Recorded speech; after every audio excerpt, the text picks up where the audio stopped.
All right, hello everyone, and welcome to the Aegis Marauder League, or AML. I am Boss Kitty, and I'm joined here by Aussie. How you doing today?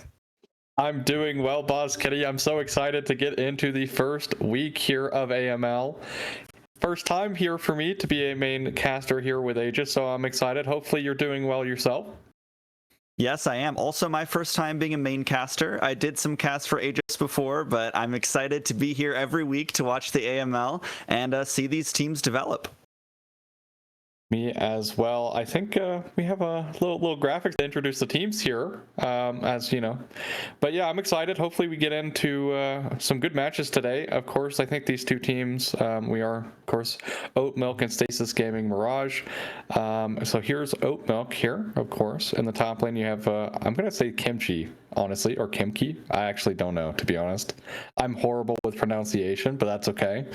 In the top lane, you have Dark Lord 70 here in the jungle. Solarion here for the mid lane, Kites in the AD carry role, and M2O for the support role. Some subs here, Arkin and Fitz here. So yeah, great team for Oat Milk. Definitely think this roster is, capable of some playoff contention. How far into playoffs? I guess it is to be seen. Yes, definitely. We saw with the content that Animosity put out, this team is supposed to be 100% playoffs. They should definitely make it. We'll see if that does happen, as you're saying. But I'm not too familiar with most of these players, but it seems like they are going to be pretty strong contenders based on what I've seen, and I'm really excited to see what they have to show for us today. Yeah, I think as well that for me, I'm looking at Dark Lord 70 for sure. I want to see. Last split was doing really well. I want to see if that continues, and hopefully is on the up and up in terms of elevating the gameplay, of course. So that's going to be my player to watch for today from Oat Milk. Of course, I always have at least one player per team to keep an eye out for. So Dark Lord 70 for sure. I think Solarion as well is kind of like the second player to watch. It was the pickup here, replacing their old mid laner. So happy to see some roster changes a little bit here. Maybe this will elevate Milk to some success here, maybe picking up a chip. Of course, some of the other rosters in AML are looking very deadly, so we'll have to see what happens. Yes, they are, and hopefully we'll get a look here at Stasis Gaming Mirage as well, where they have their roster as Do You Need a House in the top lane, Optic Waffles in the jungle, Steel City Warrior in the mid lane, Rehiz or something like that. I'm not sure how to say that one in the bot lane there, and of course ending off with Boy Kisser 69 in the support role. Also seems like a very strong roster based on what I'm seeing on the sheet here, but what do you think? For me, right, we have Optic Waffles, who is role swapping here into the jungle, which is always a question mark, right? You always kind of have to question mark any kind of role swap. How are they going to do? How are they going to perform against players who've been playing the role for their entire career?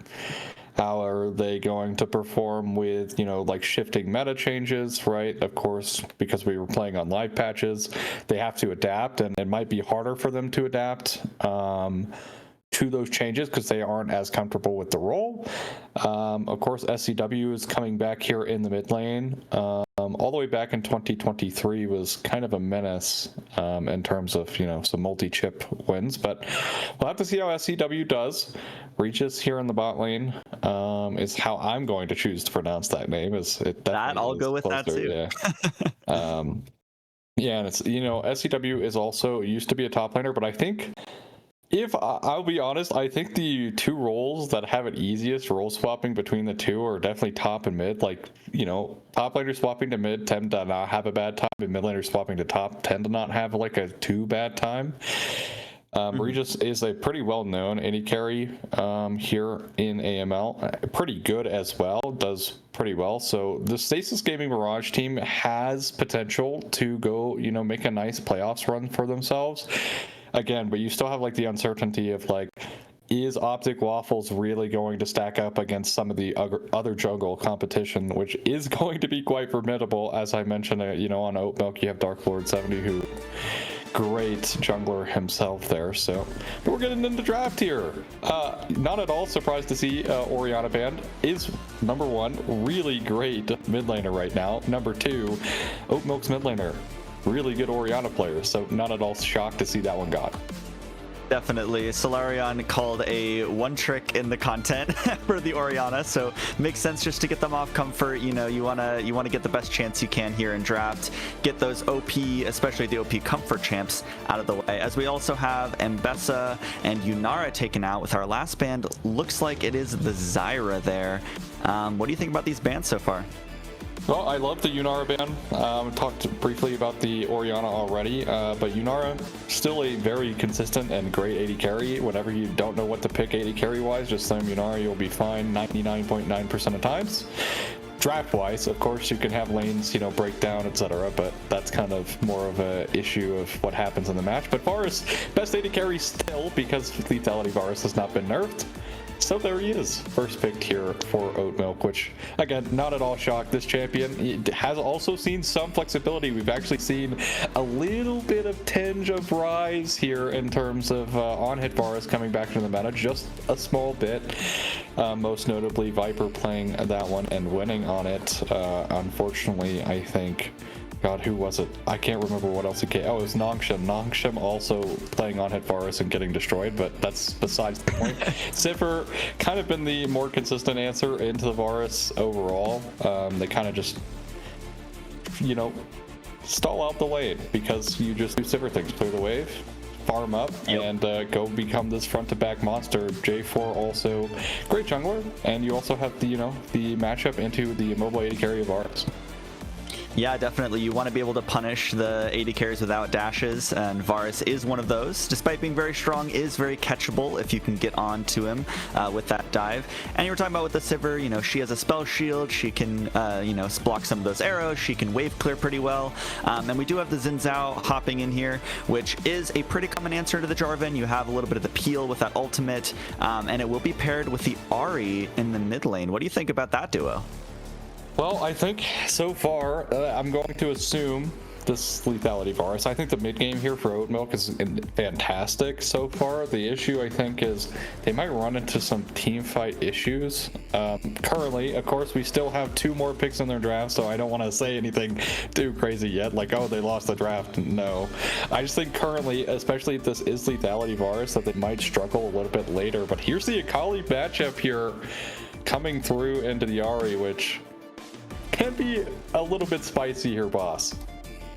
It definitely can. I mean, Akali is kind of that traditional counter pick to the safe immobile mages. She can do a lot against them if you have the skill to pull it off.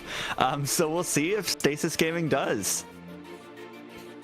Bans coming through. Zehen, still pretty popular. You know, for me personally, I think Zehen can struggle a little bit depending on the draft. This one in particular, I don't think is too bad, so I don't hate the ban. I think the Poppy ban here is a bit interesting on the side of Oatmilk. Maybe looking for, I don't know, like a Rakan or Rel, or honestly it's an Alistar angle here for sure because of the Sivir matchup. But so I guess maybe getting rid of the Poppy there, but I wouldn't have hated Poppy coming through for Oatmilk. Like, I don't necessarily think that Stasis Gaming slam Poppy on 4, but maybe they do, because then it kind of forces Oatmilk in an uncomfortable position with their support pool. So I don't know. So some interesting drafts. Riven coming through. I think Riven is actually in a fantastic spot. I think even regardless of her nerfs that have happened, she's still performing insanely across the board. So I don't hate the ban coming through, because I think the champ is nuts in the right hands. That is the key to the you know, is that if it's in the right hands, it can be pretty devastating to play against. The Karma coming through, which is pretty consistent support pick here, but it will be the Gnar coming through here for Stasis Gaming, which Gnar has kind of risen a little bit here in Prio. I'm happy to see him back. He's been sorely missed, in my opinion. Definitely. I mean, just a pretty safe top laner, you know, a little bit of range, a lot of mobility, able to get out of there. Definitely wants to play more towards those mid-game team fights. So nice blind pickup there for Stasis Gaming. And the blind pickup for the support for Oat Milk will be that Braum. I think they're assuming there will be an engage support on R5 for the side of Stasis, so they want to just take Braum. Braum usually does well into those melee champs, and they did ban out the Karma, so not a lot of ranged counter picks for the Braum there, and we'll see what they want to round out their team comp with here on Blue 5. So the one thing here that I think Oat Milk might have not thought about is if this is Bard on R5, I think Bard is just, first of all, it's just an insane support if you can play him well, right? Like, he is so insane in general if you can play it. Of course, caveat is if you can play it, but I like to, you know, err on the side of positivity here, you know, assume people can perform on it, but Bard has a great matchup into the Braum. His Q doesn't really get stopped by the Braum wall after you know, initially proc it, but will be Janna coming through, which is gonna make this Aatrox a little bit sad, perhaps. He tries to go in, it gets monsooned out, and then, you know, has a little bit of a sad walk back to the team fight. But it is a little bit weird to see the Janna paired with the core of like a Jarvan Gnar there, you know, especially even the Akali trying to go in and kill kites, but Janna doesn't really want to do that, maybe just opting for trying to keep the Sivir safe, and that's kind of what they want to do with the support pick. So maybe a little bit of a mixed identity there, but I don't hate it. Definitely better into the Braum. Usually want to have like a ranged bully to try and punish the Braum blind pick, so they definitely did that. Yeah, again, I think I would have much preferred the Bard here, especially because you can pick out the Varus really easily as well with it. But again, they opt to go for the Janna, so we'll talk, you know, I'll stop talking about hypotheticals here, but Stasis Gaming Mirage, they do certainly have more than enough damage here to kill whoever they want, whenever they want. Between the Gnar, between the Akali, they have pretty good mid game here. You of course have the synergy with the Gnar and Jarvan, right? You know, you get the tried and true Cataclysm into the Gnar combo. You have Sivir for fantastic DPS front to back wise. The Janna to help the Sivir in that front to back. And then the Akali, kind of like the dark horse here in terms of what she's going to be able to do into the Ahri, you know, SCW. Being a previous top laner, probably also has experience on the Akali already, and of course has mid lane experience as well. So should suspect that this Akali might find a couple good angles here. For Oat Milk, of course, you have things like to worry about from, you know, the Varus, you know, who can go either on hit or poke this game. I think poke is probably the mode of play because I don't think you want to put yourself in auto attack range of a J4 Gnar. Not really. Probably not, but if this is poke Varus, I think their mid game is actually kind of insane. So Oat Milk, I think, really should struggle, or shouldn't struggle, but should really think about pressing their advantage around Drakes in the mid game, because that's probably where they're going to be strongest. They have a decent pick setup here as well. You have Chains of Corruption with the Charm from Ahri, which is, you know, fantastic. You have the Braum as well, being able to nail, like, you know, concussive blows onto somebody. And then you have Aatrox, who will help your team fighting a little bit as well, wreak some havoc on the backline, although I do think this Janna pick might cause it to be a little bit difficult here for the Aatrox. Definitely. And before we head into a break, as we're loading into the game, I have something that I like to do, which is total RNG. But what's Dragon Soul do you think we're going to get this game? Dragon Soul? Ooh, this is a good one. Honestly, I would love to... I'm going to go with it. I would love to see a Chemtech Soul. I'm just saying. Okay. I want to see a Chemtech Soul. I would love to see an Infernal Soul. I'm banking on Infernal this game. There you go. Yeah, I got that from a previous Aegis caster. Super fun little just before the game. But yeah, we'll see if either of us ends up being correct, as I think we'll head into a break here as we're loading into the game and waiting for Champion Select. So see you on the Rift.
Awesome. Welcome to Summoner's Rift. Here we are for game number 1. And something I actually didn't get a chance to ask you before we went into that break.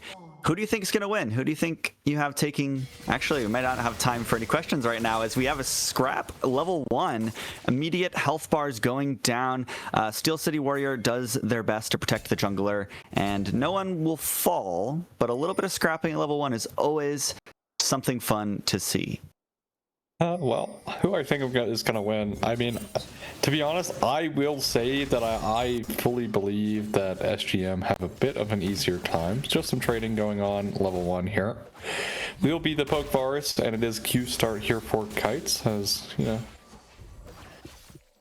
we do what we do here for Oat Milk. But yeah, overall, I will point out that I think the Varus here can make or break. The issue is if you start getting caught on the Varus, it's really hard to recover.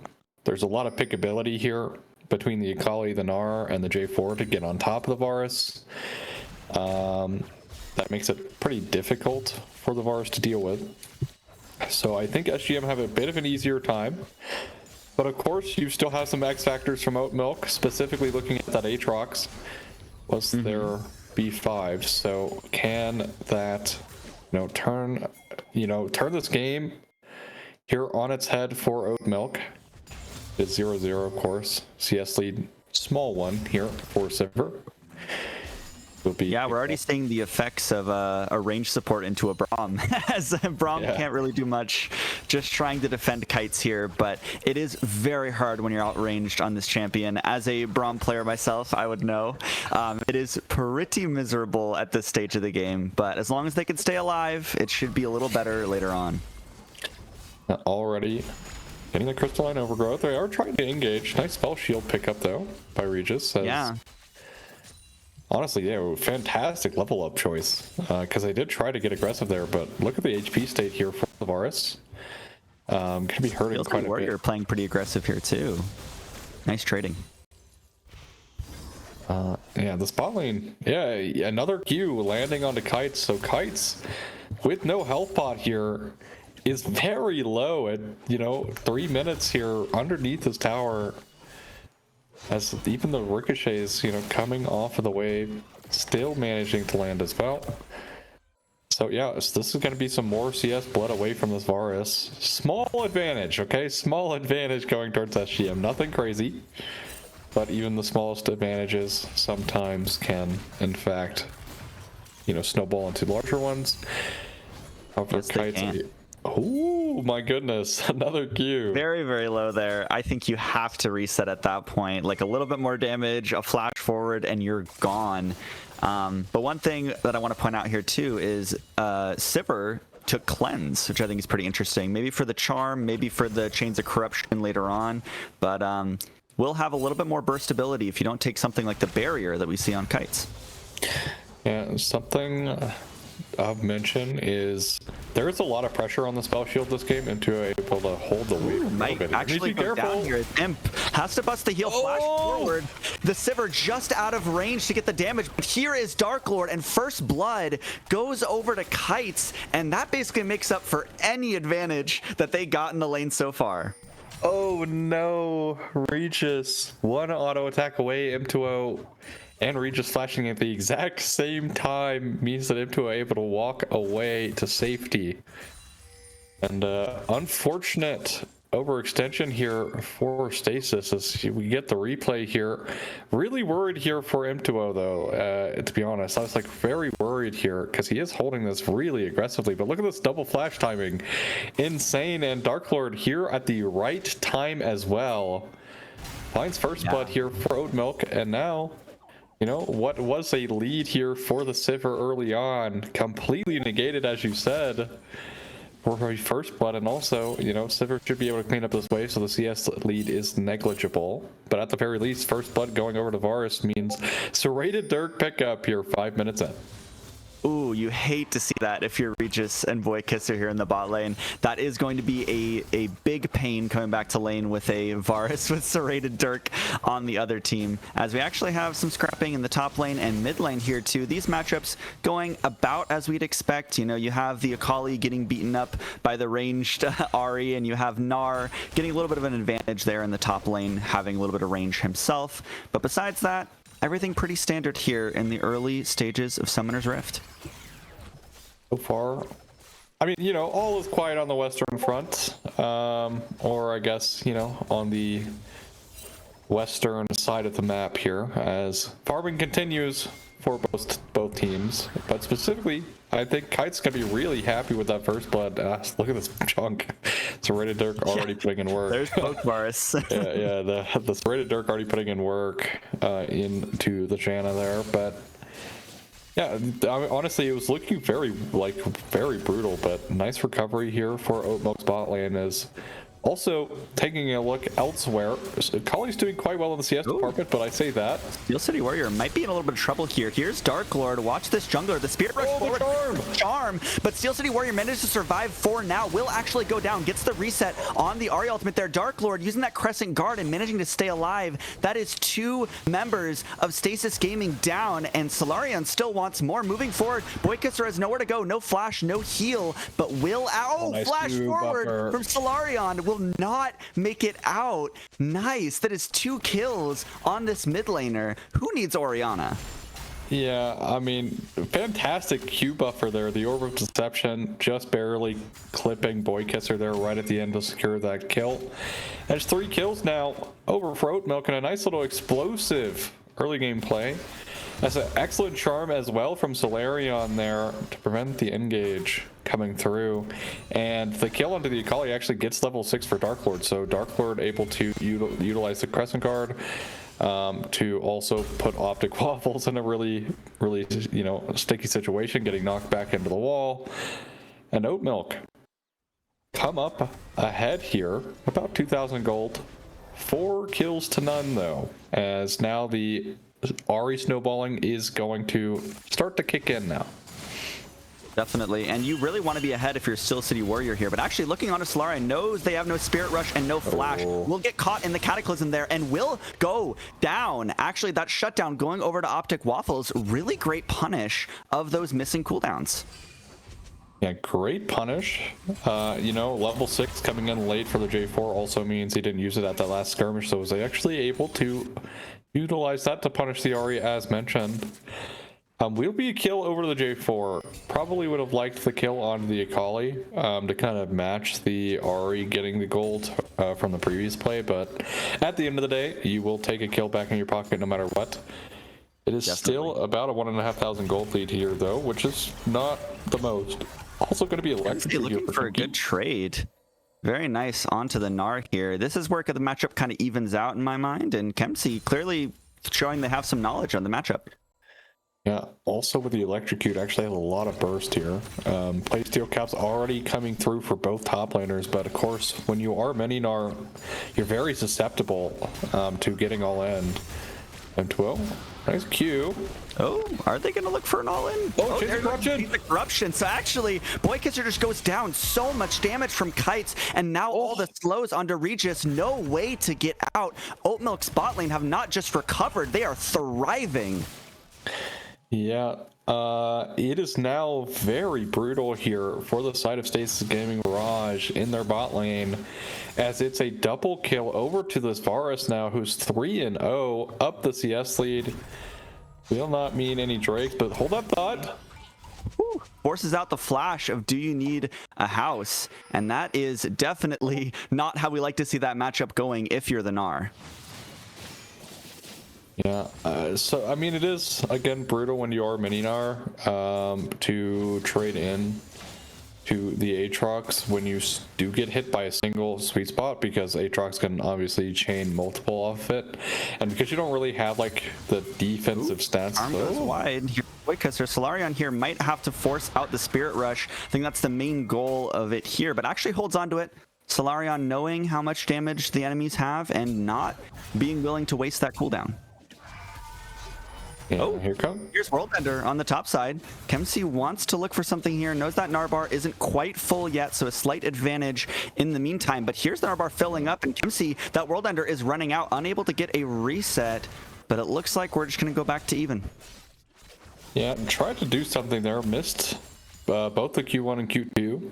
So kind of just auto-attacks him and takes the worst end of the trade. But look at this dive coming through. Good get dove, yeah. Here's the Gnar, here's the Cataclysm, and they are trying to do this combo, but Do You Need the House is locked out of tower range. Optic Waffle getting very low, has to flash out. Chains of Corruption actually hit on the last front. Bring back Optic Waffles, and Kemsey takes another one down. This is 7 kills to 1 in this first game. Yeah, great patience coming in from Boykisser might have found themselves in a tough spot here in the jungle and will just go down solo to this jungler who's quietly also been having a great game. Here comes the replay. Look at this. Kimki is so patient here. Even, you know, does flash away, so Optic Waffles can't follow up his EQ with flash, and Optic Waffles going for the auto attack there, starts tanking tower, and it's just a Q1 with the Infernal Chains pulling him back, and still a kill in the mid lane that we just missed, but that's okay. We'll get a replay for that one, I'm sure. But here, look at this bot lane pressure. Look at Dark Lord. Might have to pop that Crescent Guard very soon. They're in a very tough spot here. Managed to stay alive with that damage mitigation for now, but here's Steel City Warrior. Optic Waffles will go down first, but watch the Akali on the side. They're still trying to fight, but the low health bars are... Oh, wow, gets stunned mid-dash, and this is an amazing fight for Oatmilk. Just Boykisser 69 left now, as the other 3 members will go down on their own side of the rift. But here's the last one, another kill for Kites, and that is 4 for 0 for the side of Oatmilk. They are crushing it. And first tower, this is an absolute disaster here for Stasis. The Akali TP's in with no ult. I'm just gonna be quiet real quick. I mean, it looks like the Gnar will just be able to hop out here. I'll give my own voice a rest for my own sake. Just top laners doing top lane things, you know. So yeah, let's go back to this bot lane play. So what happens here is the Akali TP's has no ult, so it's essentially just useless here. Goes down for, like, instantly. It's already a double kill. Now watch Dark Lord. He's gonna stack his Q on this ward, right? And Boykisser knows it's happening and still walks in and dies for it. Kites dominating on the Varus as Janna dies again to the Aatrox, which, you know, why not? Absolute disaster. What's one more?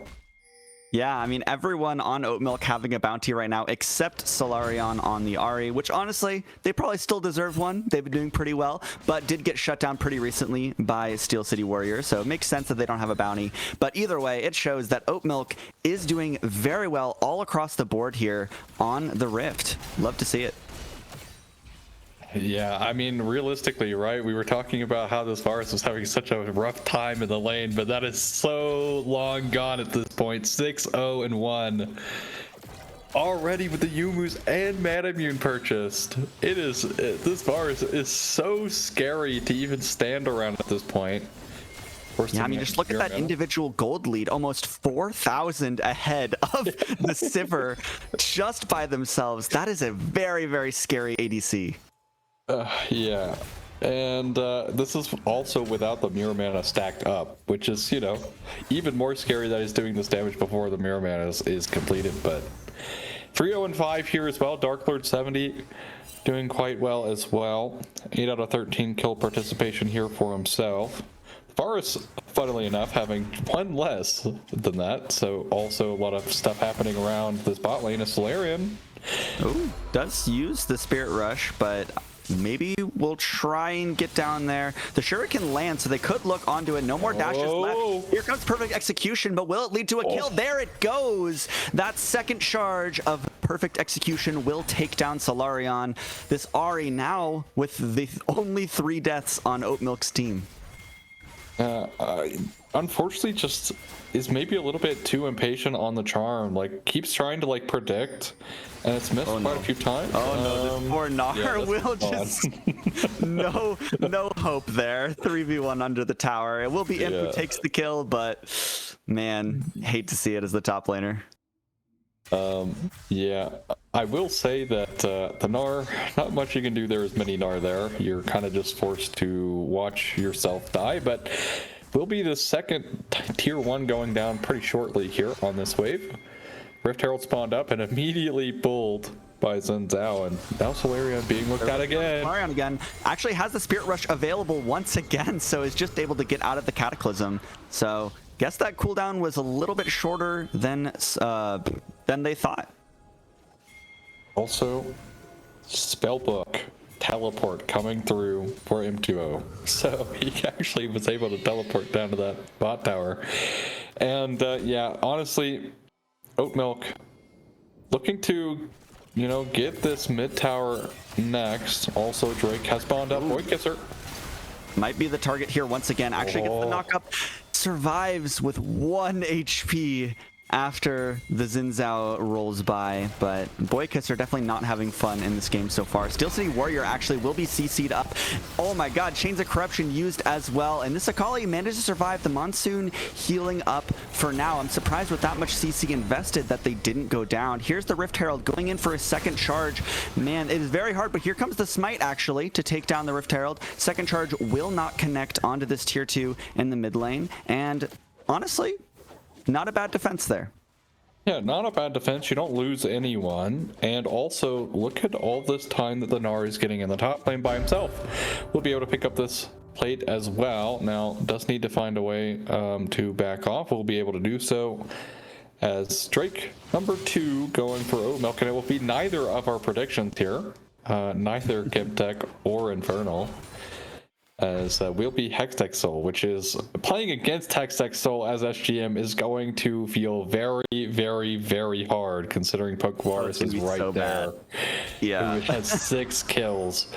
You know, it is funny that the 2 dragons we guessed were the first 2 in the game, though. So right. I think we should get some points there. Of course, it is just RNG, but it's always a fun game. As the map state, pretty unplayable for SGM right now. They do have Oatmilk kind of encroaching on all sides of the map. They might look towards Solarian here again, but Ahri is a very safe side laner. So tell me, how do you think SGM comes back in this game?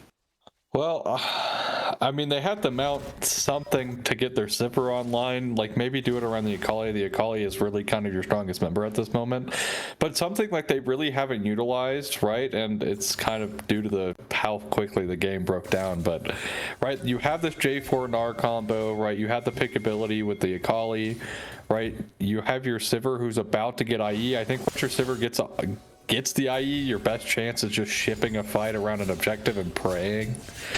Because that's kind of where we're at right now, right? This Varus has 3 items now at 18 minutes. Serpent's Fang, of course, is a pretty cheap item, but still an item nonetheless. Voidkisser able to... Oh, Chains of Corruption land onto Voidkisser, and the Monsoon cannot heal through that. Double flash forward as Kites will take the first one down, but here's the Cataclysm onto Kites. Not very much HP on this Varus if they can get onto it. Manage to stay alive for now. There's the Crescent Guard popped as well. Regis has nowhere left to run. Those concussive blows, if the last one lands, they could get the CC. There's the stun. There's the knockup. Regis will go down. Now just the Gnar left under the tier 2 tower here. Does have a lot of health. Does have the Gnar bar stacking up. A Steel City Warrior on the other side of the fight is trying to make something happen. There's the Twilight Shroud. There's the Perfect Execution trying to get out. Here's the Gnar, but everyone will go down for SGM one by one, as that is a 5-for-1 as Oatmilk only lost their Braum. Okay, so you just asked me how they can mount a comeback. Look at the gold lead. It's 10,000 gold at 19 minutes. It is very far-fetched here that SGM are going to be able to find. And even when Kai's flashes in the face of J4 and he's locked in the cage the entire duration, he only goes down to half HP. So the gold lead here for the Varus is almost 5,000 gold by itself. That is pretty rough, if I do say so myself.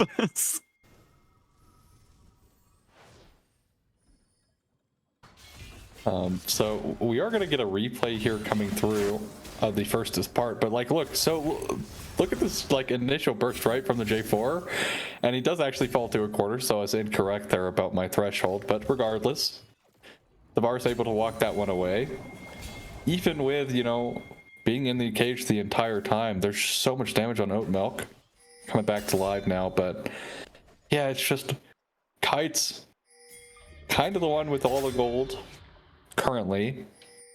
But I don't even know if they're going to be able to finish this IE before the game is essentially shut here for the Sivir. They are trying for a pick. Find him. There's the Cataclysm. Kites has no flash right now. Is stuck inside there. Actually will go down. That is 1,000 gold over to your Sivir. That is what you're talking about. That's what you want. And I don't think there's any way for Oat Milk to strike back right now.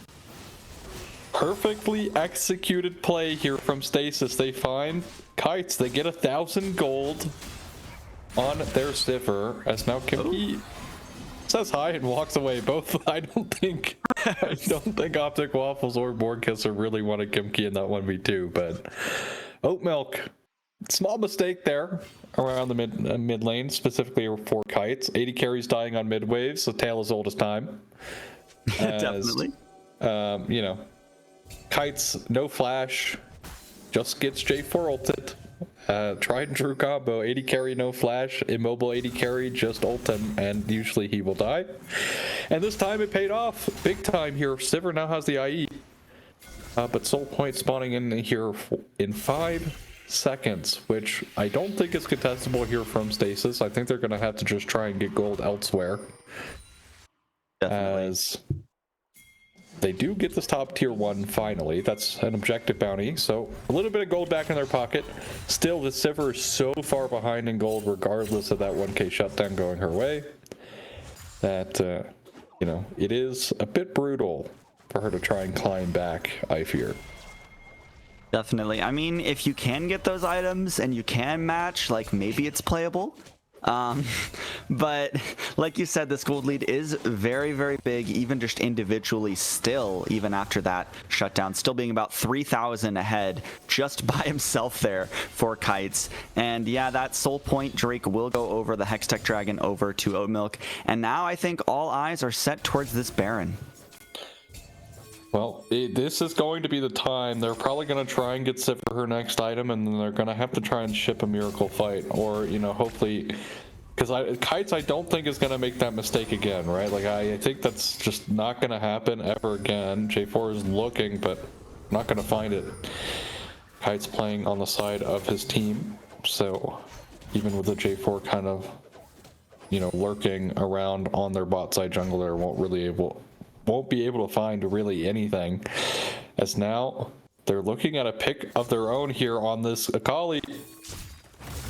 Yeah, they could do it. Here's the Shroud. They have the Ignite, so they know where Steel City Warrior is. Gets a little bit farther, but actually the flash follow from Dark Lord means that kill is secure, Kites. but actually getting one of their own. Kites will make that same mistake again. Solarion trying to make up for it, but now at a 1v3 as we are fighting on all 3 lanes of the Rift here, but honestly pretty even is the outcome until Dark Lord gets their hands in this fight. There goes Boykisser going down once again. Optic Waffles has nowhere to go. The charm does land, but there's them taken down on the other side of the fight by Solarion.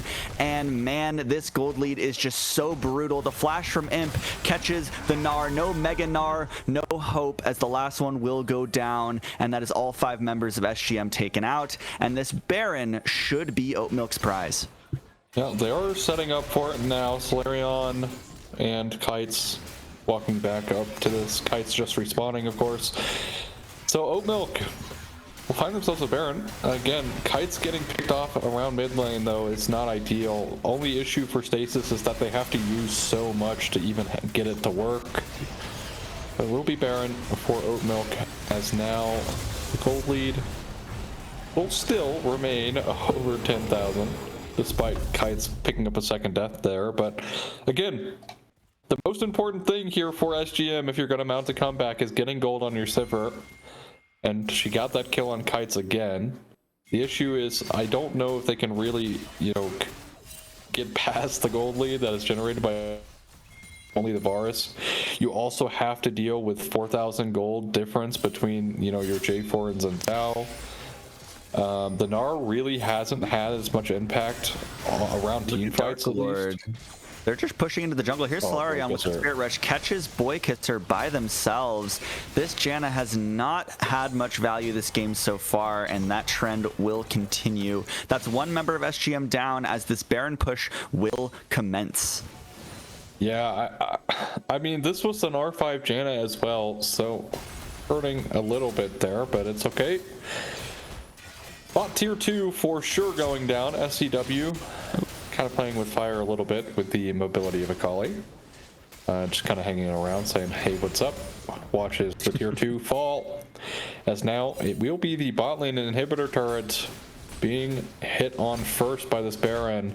This one is just gone. The damage is so insane.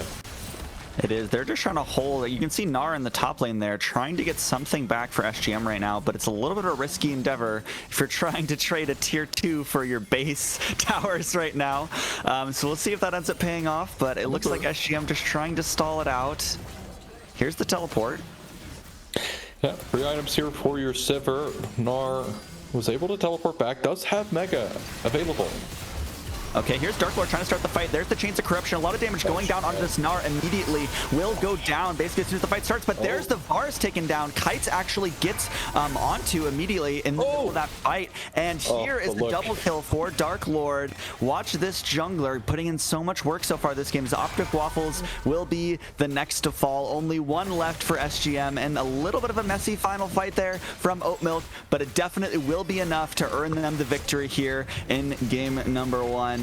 And there it will be. The Nexus, oh, they want to have a little bit of fun with it, but the Nexus will fall. Yeah, unfortunately here for SGM, I talked a little bit about the X Factor being the Aatrox, but in reality, I guess it was the Varus, because the Varus just, for some reason, somehow went from being, you know, forced out of lane to getting a kill, you know, a little bit of a mistake coming through from Reaches there, into having 6 kills in the blink of an eye and becoming a massive problem. Now, of course, they were able to pick out the Varus twice in a row around mid lane, but it didn't matter because the rest of the team also at that point having such a massive lead. Oatmilk, I don't know what they're feeding them, but that was a disgusting game 1 performance. And Showcase, right? This is the very first game of AML here, so they're looking quite formidable, I'd say. Definitely. I mean, we can see the scoreboard at the end of that game number 1, and it is screaming Oatmilk. They had the stronger lanes, they had the better team fighting towards the mid game there, and you can definitely say that some of it was individual, but I kind of want to point out Dark Lord here. You were saying that's the player to watch for this team at the beginning of the game. And it might have been kind of quiet, but they were exactly where they needed to be the whole game. They found that first kill that, or helped find that first kill that got Kites back into the game. And I think the jungle really just kind of ran the match. Yeah, I mean, outside of the turnaround play on the mid lane to find Solarion on the Ahri, you know, Optic Waffle's really missing from this game, but I think the biggest issue for SGM is we are 5 Janna, but look at the value it got, right? Like, it is 0-9 this game, really struggled to do anything besides get picked, right? Like, that's kind of the biggest issue here for the Janna, is it was getting picked after picked after pick, which is what led to this massive snowball rolling here across the board for Oatmilk in general, is that, you know, the Janna was kind of the target and it paid off big time. Mm-hmm. So we couldn't save game number 1, but what do you think Stasis has to do if they want to stay competitive in this series? Well, I mean, they still have some good looks, right? The looks around Kites in the mid lane, despite being like individually down like 5,000 gold on your 80 carry to their 80 carry. That's great, right? You know, maybe tapping into that a bit more. You know, maybe pick not Janna as your support. Thankfully, it's Fearless, so that can't be picked again. I mean, I don't think the Gnar did necessarily bad. It's just I would have liked to see the Gnar like get more active around the map. So maybe having their top laner maybe kind of get active earlier, especially when you're behind, right? You kind of need the presence to kind of succumb and overcome the gold lead that, you know, has been generated naturally. But plenty of things they can do differently, and they're good enough players. They should be able to turn it around. I hope. You know, I'm a little bit of a coper here, so hopefully, copium, they're able to turn it around. Yep, I think so too. I think we could definitely have a strike back in the series if they're able to get kind of something that maybe suits their strengths a little better. This is the first game we saw of them, so I don't want to be game one Andes. I don't want to assume anything about how they like to play the game. So we'll have to see what's waiting for us in game number 2. But I think we'll head to a break for the meantime. So I'll see you on the other side. 日本にはまだある？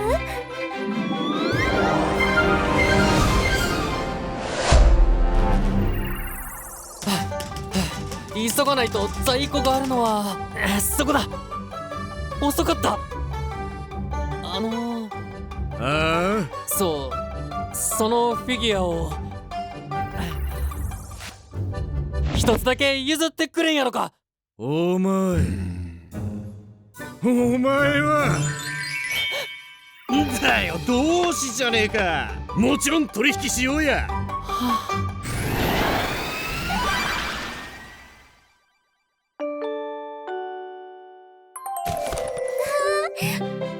りがとう、全マーケット。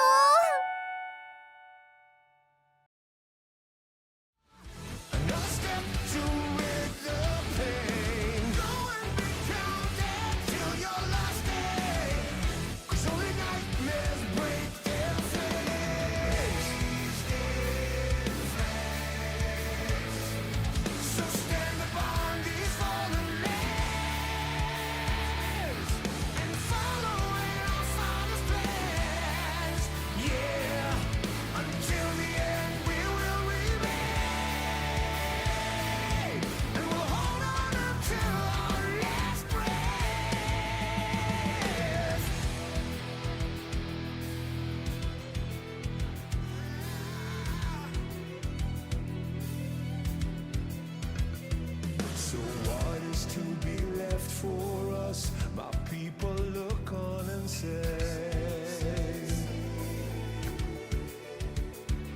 don't fear what you don't know, 'cause we're far from certain fate. And we'll make our final stand, lost in the dark. We've come so far, another step to rid the pain. Go and be counted till your last day, 'cause only nightmares break their flames. So stand upon these fallen lands.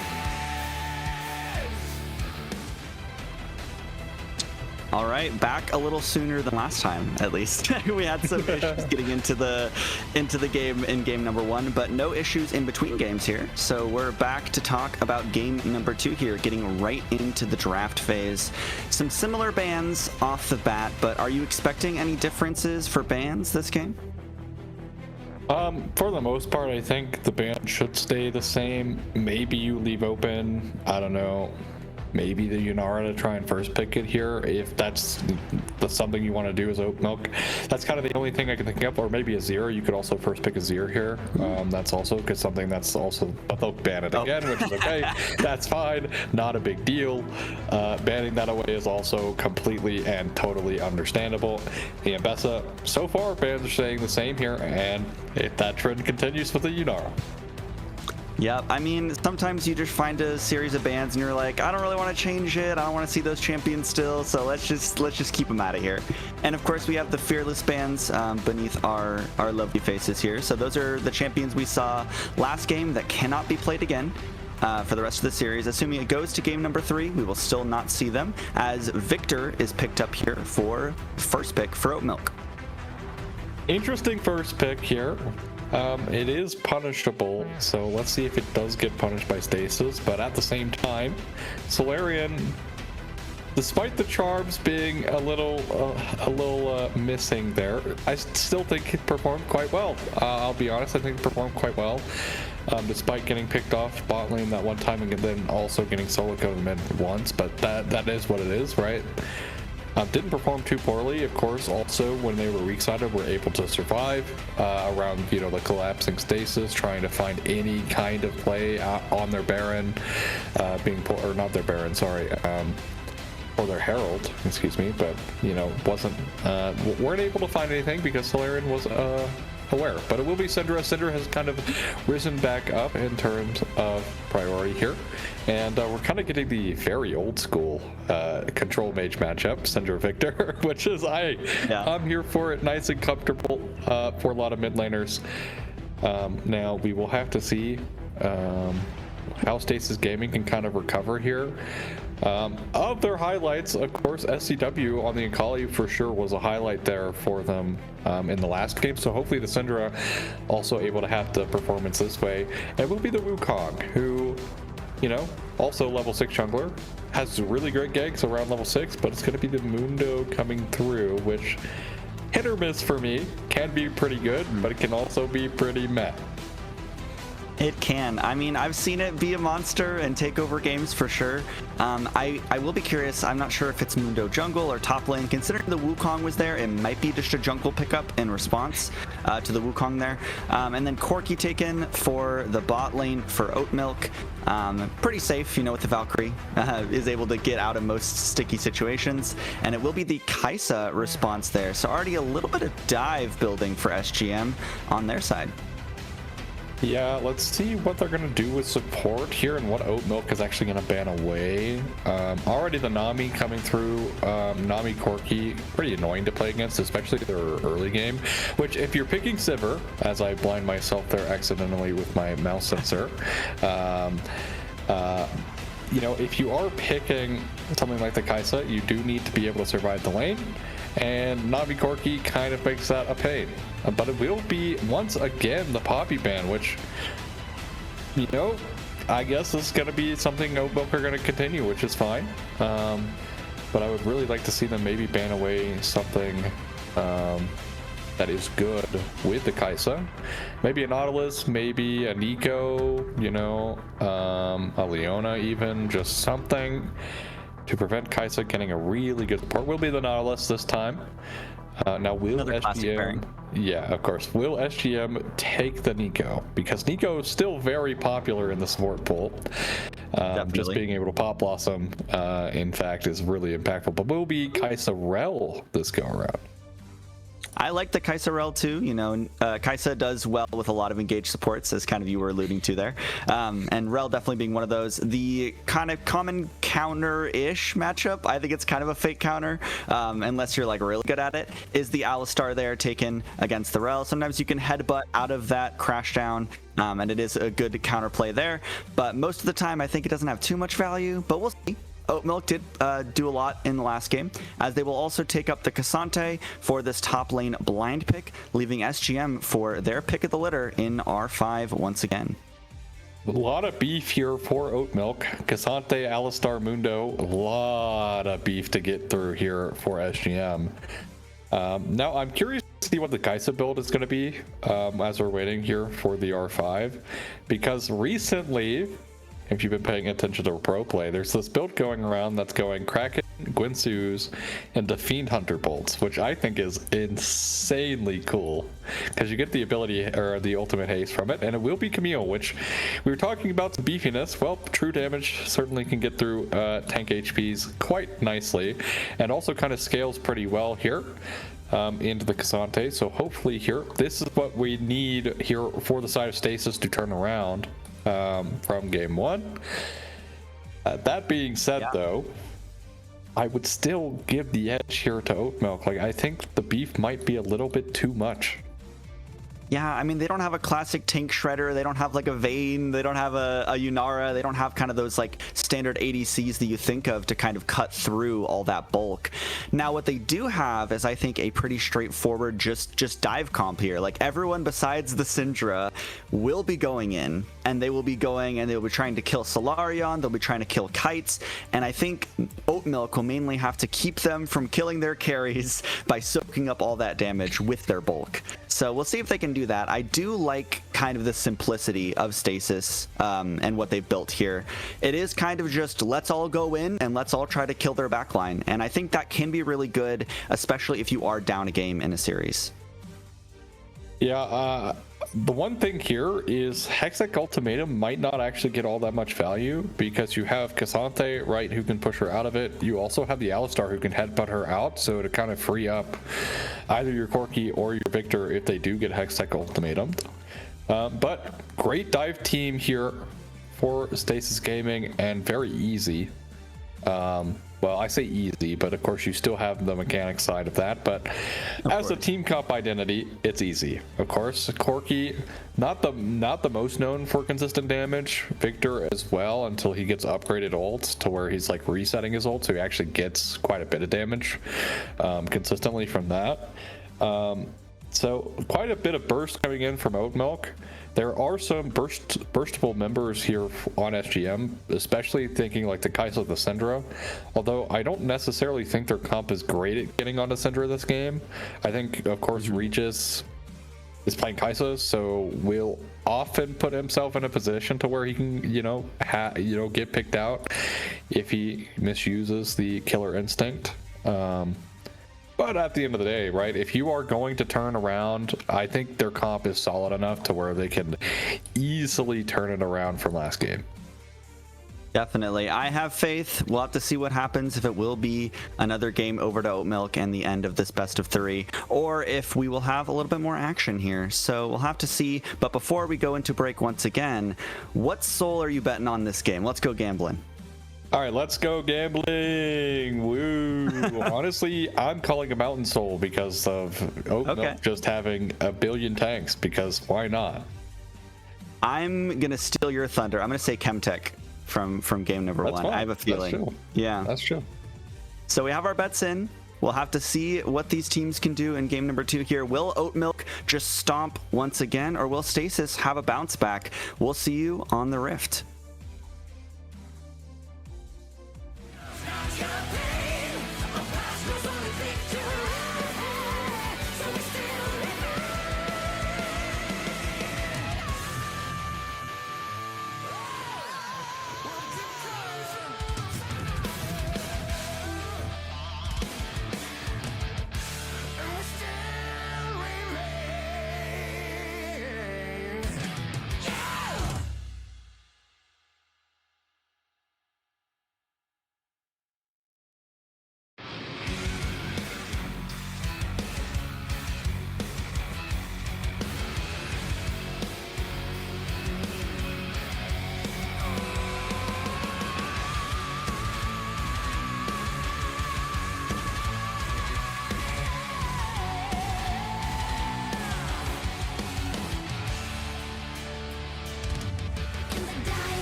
And welcome back to Summoner's Rift. Minions have spawned and we're getting right into some action here. Dark Lord once again trying to move in the early game here, doing a little bit of scrapping. It actually gets the stun onto Solarion.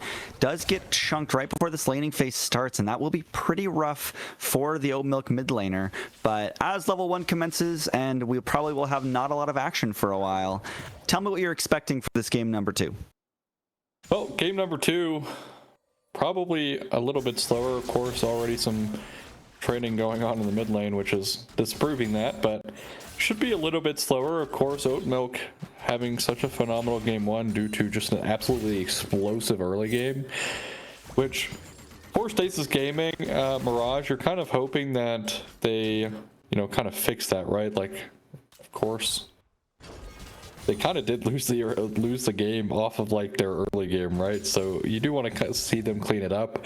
They're playing some champs as well, which kind of do need some time to get going. The Kaisa, of course, needing a bit more of that attack speed. Actually, flash engage. Wow. Flash and gets the stun. They have the level 2 advantage. Imp is now kind of stuck here. Might have to use the flash in a second. Gets ignited. Gets very low. The flash is not coming down until the last second here. Manages to survive, but Kites actually gets pulled back too. A tower shot taken by Boykisser, but man, that is a very different look from what we saw in this bot lane in the early game last time. I just gotta say, I don't know what I'm talking about any early game being slow, because God forbid. Even in the top lane, nice hook shot actually does dodge the EQ, but in the bot lane, a lot of trading going on, very heavy. Now, of course, something about Alistar that's very underrated is actually his sustain in lane. Look at the HP threshold or states here for both of them. Even though they got engaged on, lost to level 2, able to recover, and we're just kind of being happy. Supports are just being nice to one another, emoting it up. As now the Camille in this top lane also kind of struggling in the CS department, but Camille not known for her early game. Yeah, we'll be much better on the side lanes in the mid game or during those team fights where you're talking about that Hextech ultimatum. Might be mitigated, but it is a very reliable tool to get onto those carries. So we'll see how much value it'll get later on. But so far, both junglers ended up on opposite sides of the map, and we do see Dark Lord walking in towards the mid lane here. Might get a little bit of action onto Steel City. Oh, nice Q. First Cleaver connects, so there's the slow taken down. The flash over the wall is attempted, not even attempted. I thought that we were for sure getting a flash there, but that's first blood over to Dark Lord, and the flash not blown for the Syndra. Yeah, well, it is going to be SCW getting behind now. Kill going over to Dark Lord. So the scaling Mundo going to be able to scale a little bit quicker here. Already working towards the Heartsteel now as X-Flash will be channeled and used, but M2O walking far away to safety. But yeah, overall, Oat Milk again, Dark Lord getting active early. And it pays off with a second first blood in the series here for Oat Milk. Yeah, I mean, it's been very, very active for these junglers. I mean, when I think of Xin Zhao, I don't really think of like a carry jungler who's going to be always active, who's going to be doing a lot of stuff. When I think of Mundo, I definitely don't think of that. Oh my god. Just a solo kill in the mid lane. I thought for sure Solarion was flashing that, so I didn't even like talk about it, but nice scatter the weak into the burst damage there from SCW, and got a kill back for themselves. That's a nice pullback here for the mid laner. Yeah, Dark Lord is actually going to save this wave here, which is the most important factor for the Victor. But it actually is really going to hurt, right? The kill didn't go over to the Victor. Kill going over to the Syndra means the Syndra gonna be a bit of a bully here, specifically towards the Victor for some time now.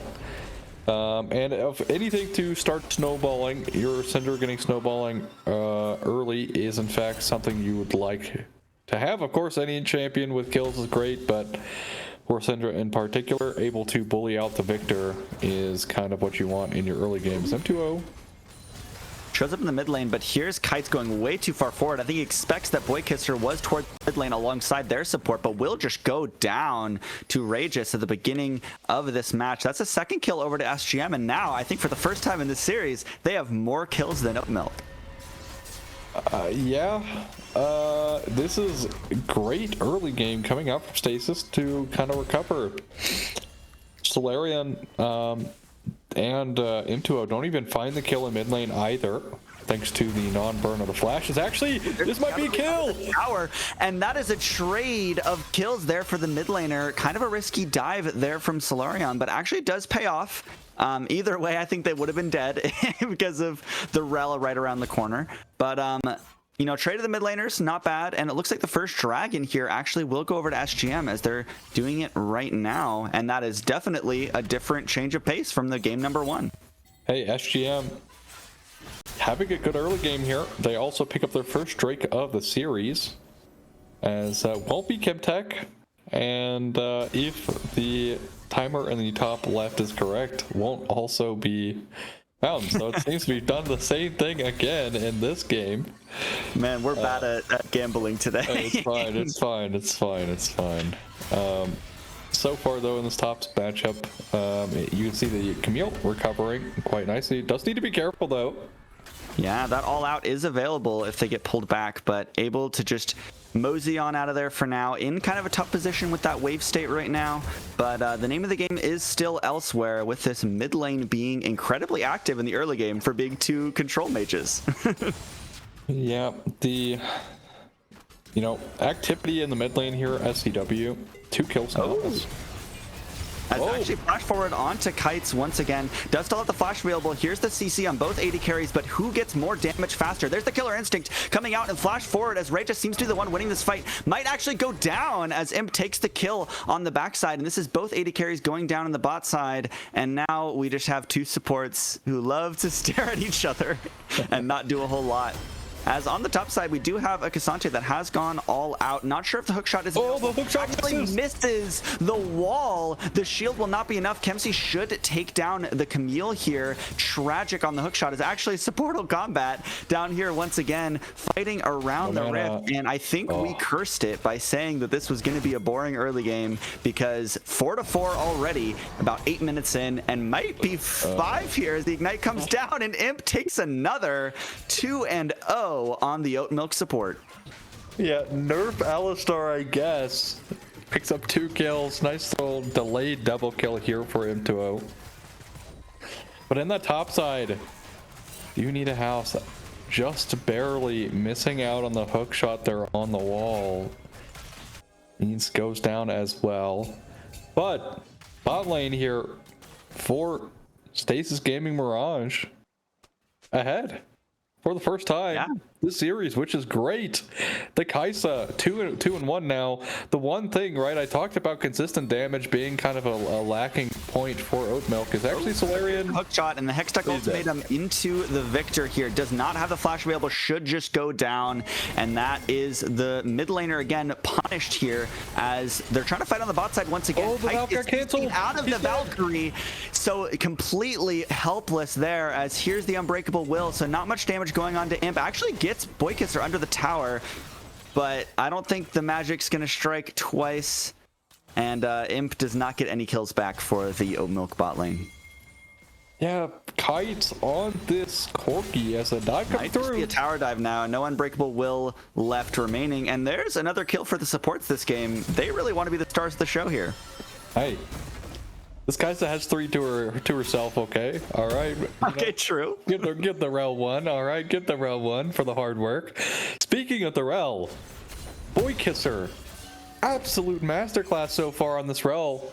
Comparatively to what we saw on the channel last game, really turned it around here for Stasis Gaming.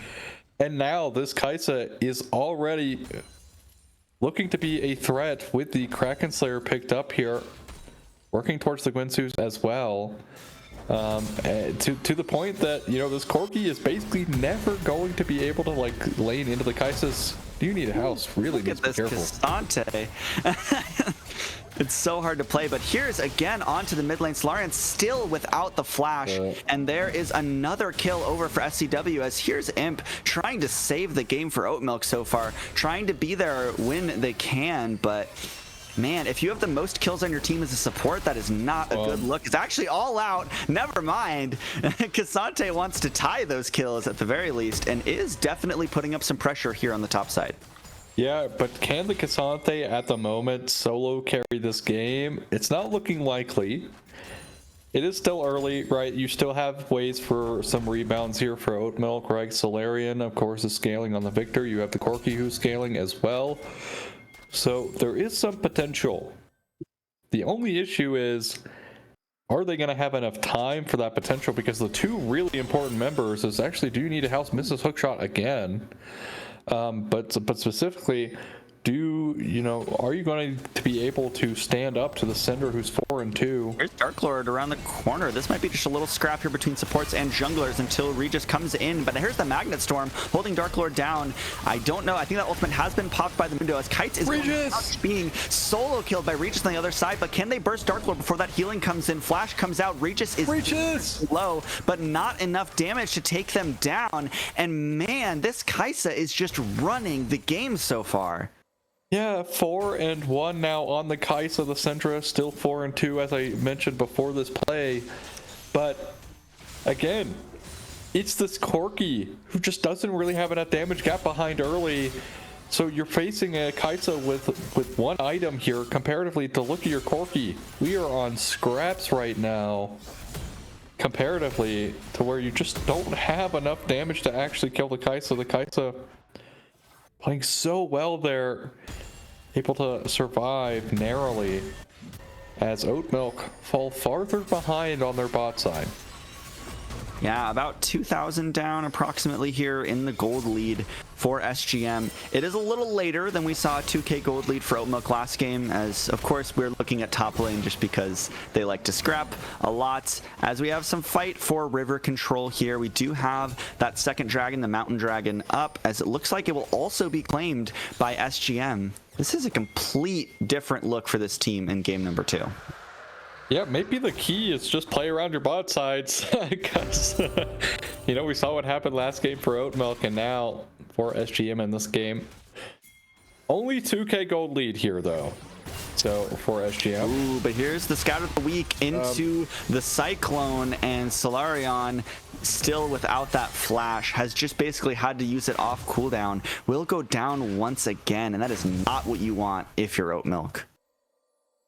That's a pause coming through, but Optic Waffles also from last game being really present in this one, putting a lot of pressure around the mid lane. I know the stat line doesn't say that, but who needs the stat line? Okay, the stat lines are fake. Optic Waffles having a much better game this game than he did last game, so very happy to see that one turn around. But specifically, it is SCW permanently putting on the pressure here of Solarian in the mid lane. You also have Regis, who is popping off on the Kaisa now.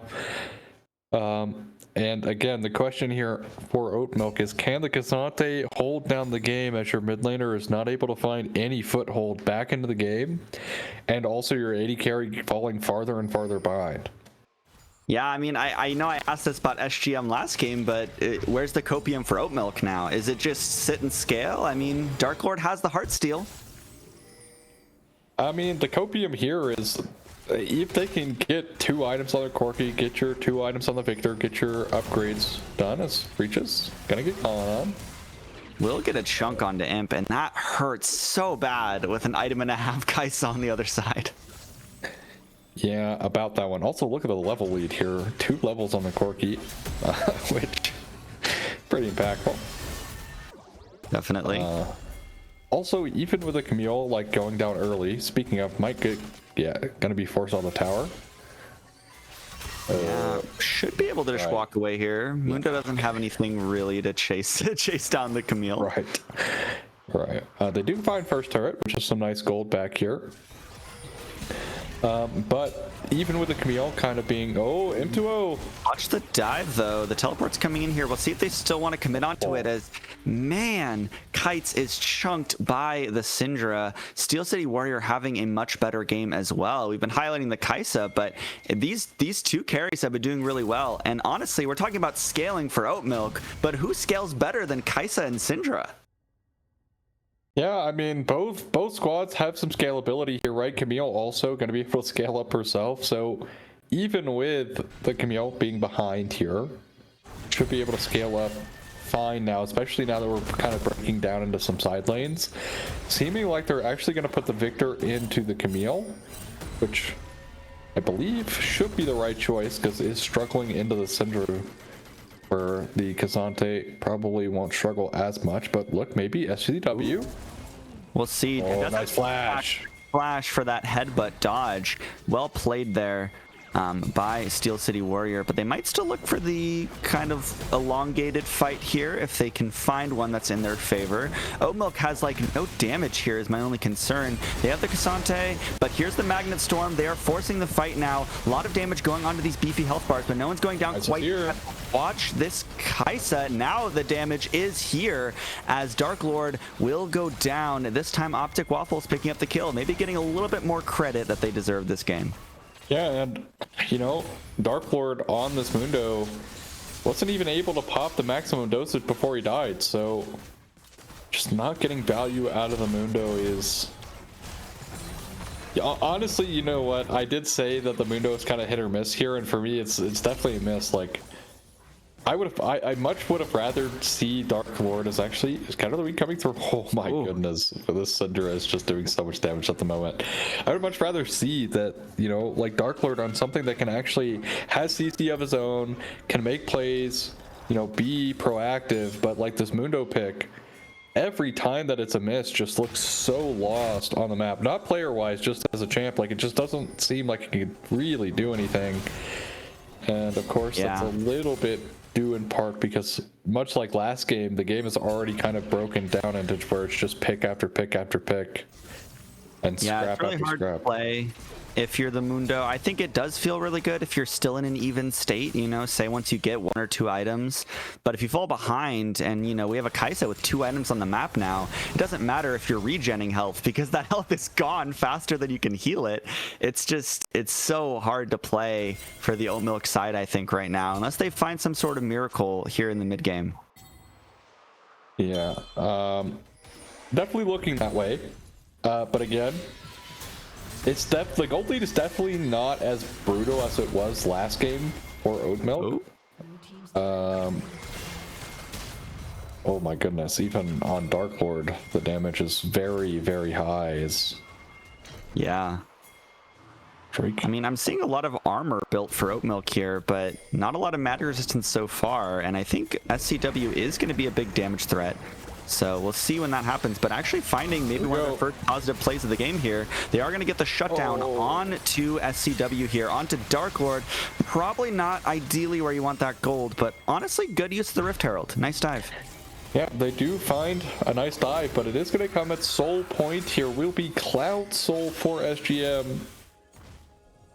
Very, very, very difficult. I mean, the timer is 5 minutes at this point, right? Like, they are going to have to find this, but we are going to get a replay. This is just really well played. Nice sidestep on the Scout of the Week from Dark Lord. Maximum dosage pops in so he can take up the tower, and just really well played. Unfortunately, shutdown goes to Mundo, but at the end of the day, at least it's not the Alistar, you know? So, That's true. So at least it's going to someone who can utilize the gold much better, but... Solarian on this Victor still struggling though. 1 item comparatively. Look across the board. Might want to watch out here. That's K'Sante near a wall, but Kempsey opting out of the fight for now. They don't have any damage here yet. Maybe waiting for Kites, who's walking towards this fight right now, but the collapse might be good for SGM if they can get the catch. Oh, teleport out gets interrupted by the Cyclone, and it will take them a while, but I think this K'Sante is not long for the world.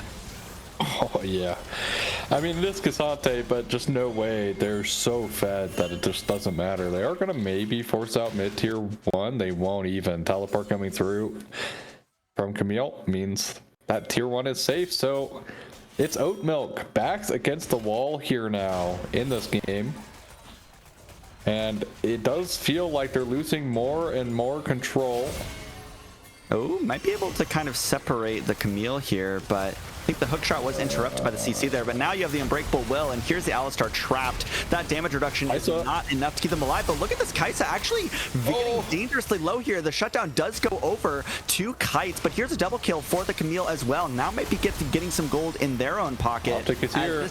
fight is continuing for now. Optic Waffle is here, but this Mundo is regenerating just a little bit too much health for them to keep fighting for now. But look at this bot side. Interesting lane matchup here.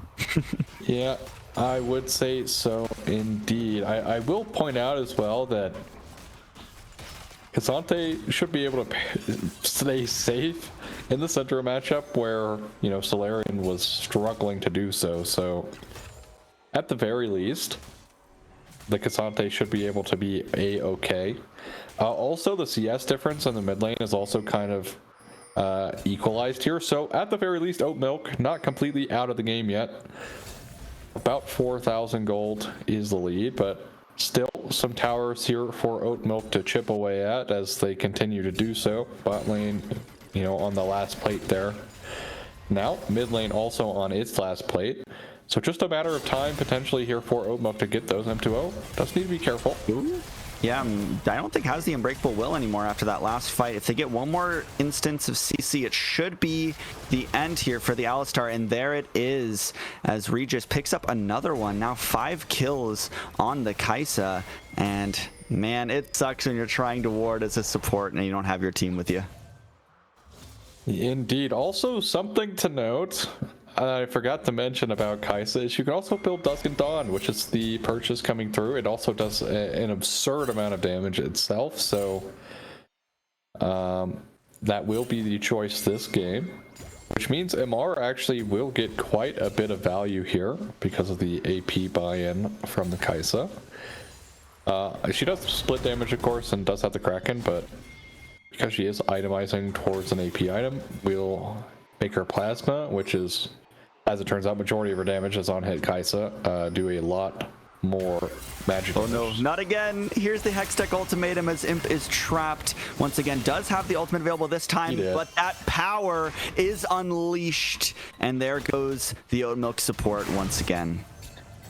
Yeah, at this point, I'm pretty sure Syndra probably has the execute on her ultimate, so even through the, you know, through the ultimate there, it's gonna be fine because you can just execute through it, which a bit rough there for the Alistar, but M2O going down, and it has been the Corki Victor not able to recover yet. 60 CS lead here for the Kaisa.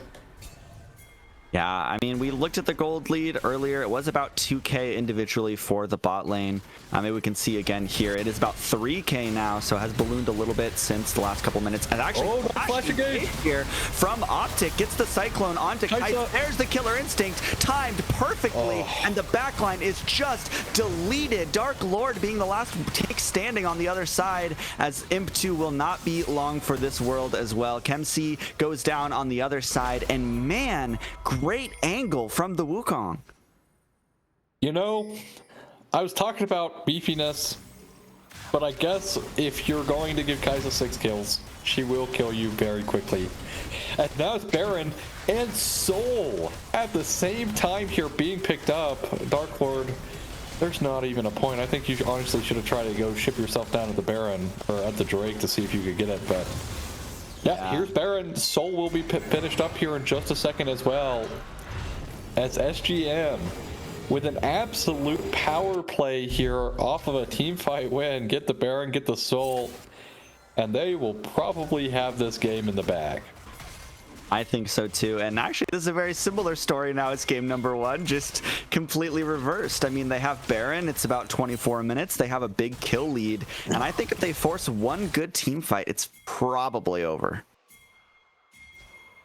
Dark Lord, they're looking for some bounty gold, but look at all of these members in bot lane. It's literally their entire team bot for...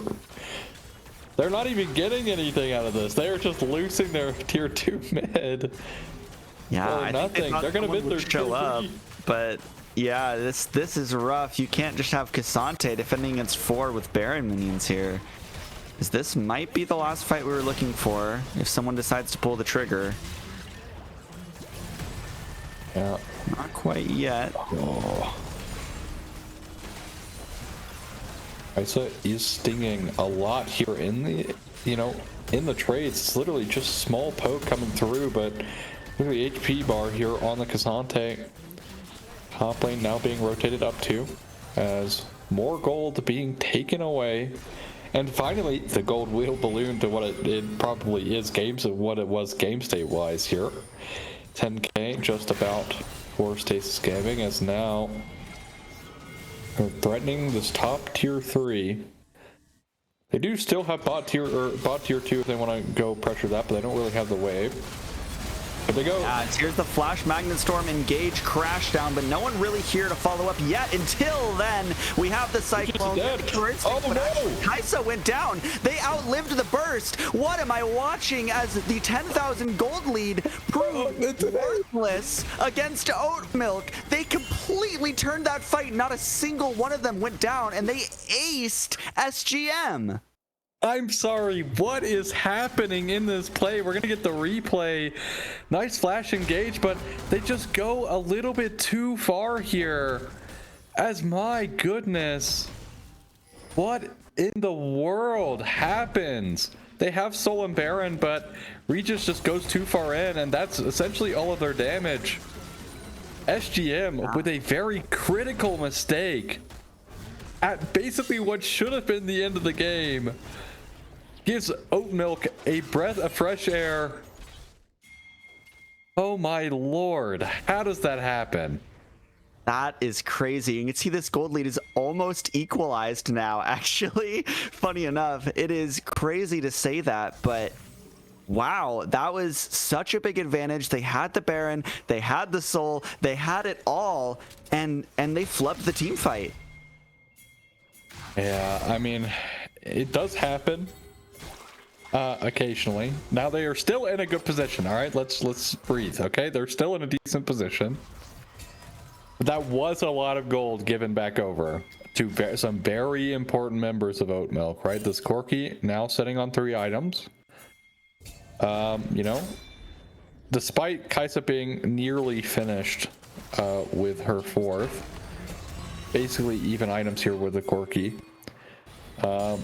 Victor's still quite a bit of ways behind, so that is a bit unfortunate, but still, Oat Milk able to bounce back at their Nexus, which is realistically all you need to keep doing for Oat Milk. Yeah. If you can defend like that, then you're good. Honestly, I think maybe they kind of overplayed it as well. They could have just let the cannons chip away the tower before forcing that engage, but saw some red and went for it nonetheless. But yeah, great turnaround here from Oat Milk.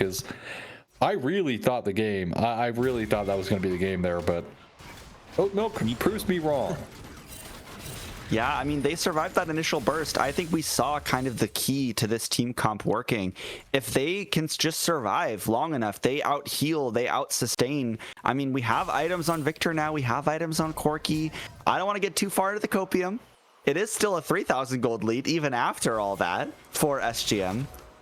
But maybe we're seeing this comp work. Maybe we're seeing them come online a little. Yeah. We have Elder spawning in a minute, Baron spawning as well on that same timer. Now here we go. Here, all out will force them down, and this is the pick that you need if you're the hook shot. Takes her way out of bounds, and that is not a pick onto the top laner of SGM. Good try though from Oat Milk. Yeah, only thing they utilized was the all out, so it's not like they actually utilized too much for that play. So that is a win, right? They only really utilized the all out, which they will not have back for the objective spawns. Hextech Ultimatum will be very close to spawning. Or spawning, I say. Should be coming back up shortly, as the all out will also be soon after that. But are they going to trade Baron for the Elder? Are they going to try to fight the Elder? We'll find out here in a couple seconds, as now it is Oat Milk with the ball in their court to see if they're going to make a mistake. They are pinging on the way to the Baron though, and it looks like this might be the classic trade. The Kaisa will melt that objective. Worth it. I think if they get the Elder Dragon, those fights are even easier for SGM. I think you only stand a chance without that execute. Just getting the Baron might help them stall the minions, but I think it might just lose them the game. Oh, we'll find out. That's the choice they're going with. They are going to have to try and find a way to back out. If Cassante dies, it's going to be very brutal here. But he is just going to get chased down the entire time.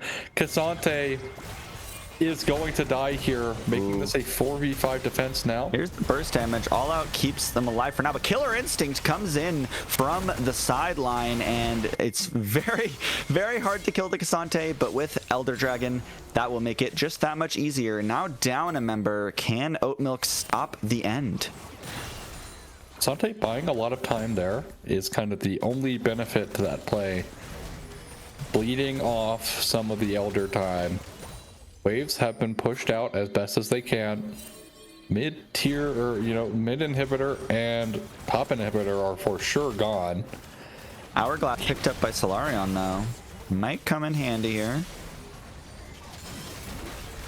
We'll have to see. I'm looking at Boy Kisser for the snap engage, similar to what we saw before, but maybe with just a little bit more success. They have the Elder buff. They have the waves now. We'll see. Oh, look, are clearing it actually. I think this might be, this game might continue just a little longer. Yeah, the thing is SGM have got to get this bot wave in. Like, neglecting bot lane means they don't really have a wave like pushing in to Baron. And there's some decent wave clear here between the Corki and Victor to kind of stave off the waves as well.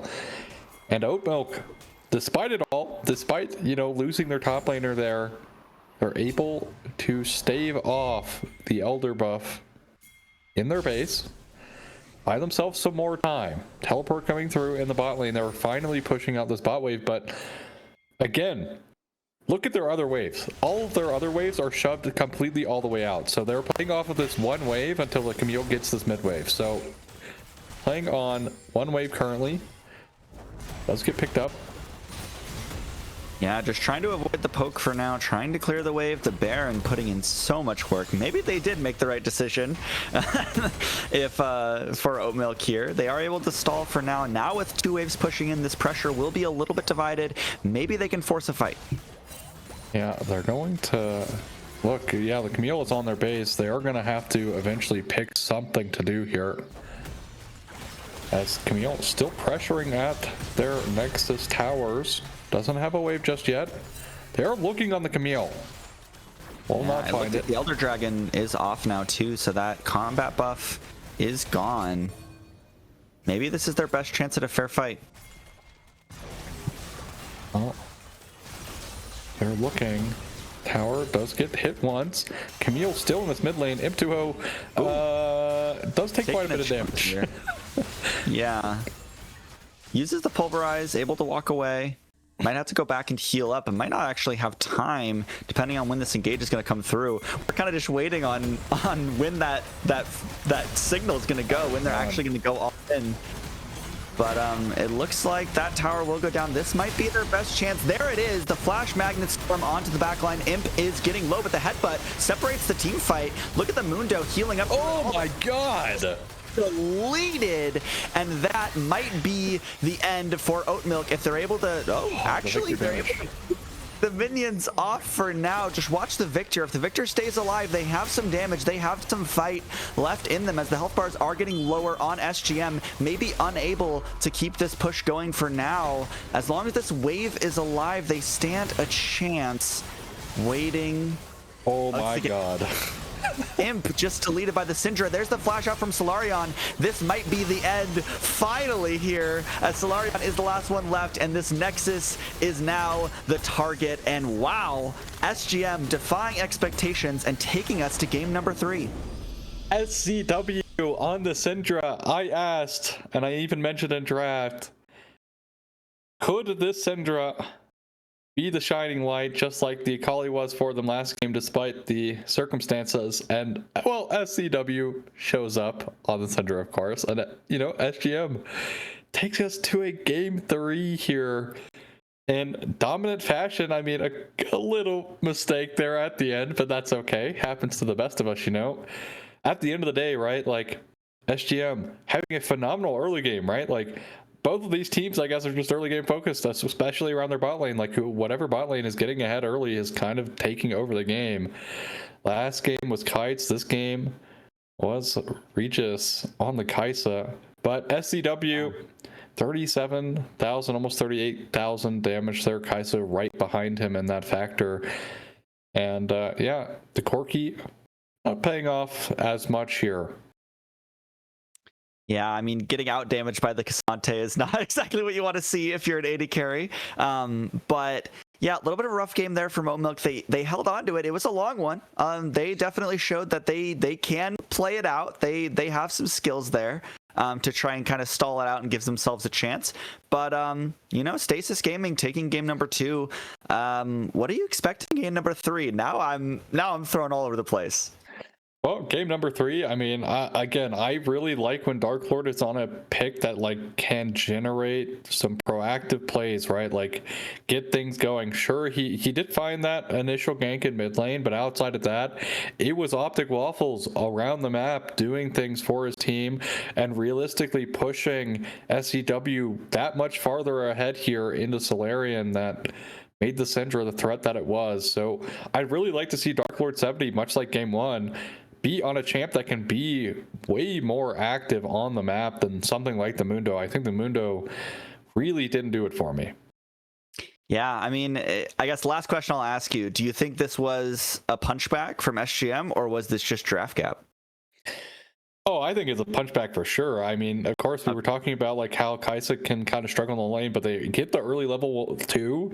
They, you know, have an excellent play in the bot lane to kind of force off Corki and Alistar off the wave because of their early level 2. And then there was just nonstop from there. So I definitely think less of a draft gap and more of they just played really well.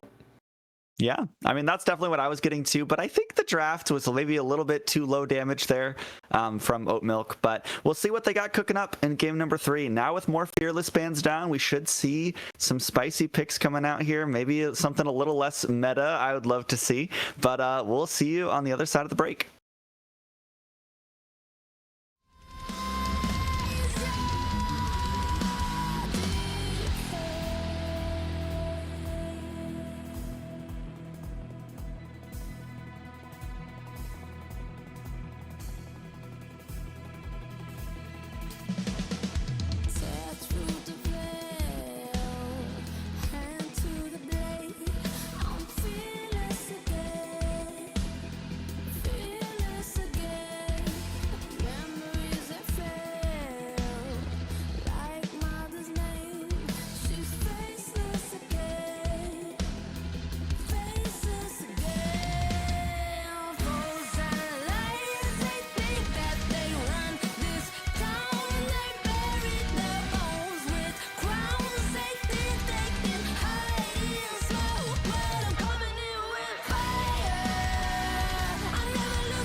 All right, back with game number 3 draft, and for the first time in this series, we've actually swapped sides. So we have Oat Milk on the red side here and SGM on the blue side, but I imagine bans will probably still look pretty similar.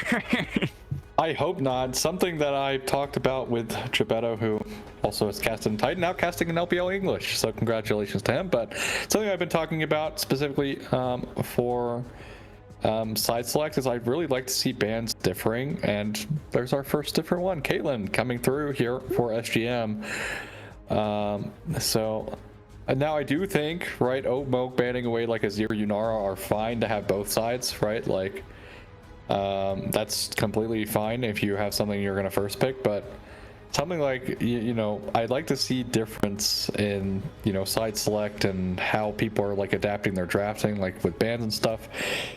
Of course, if there's like a one trick or something you want to keep banned, that's fine too, but at the end of the day, I do think that you are, you know, stronger as a team if you're able to kind of swap your draft plans and adapt to what side you're playing on in general. That if you are banning away these champs every single time you're, you know, on both sides, you're kind of just saying, hey, we can't play against these champs.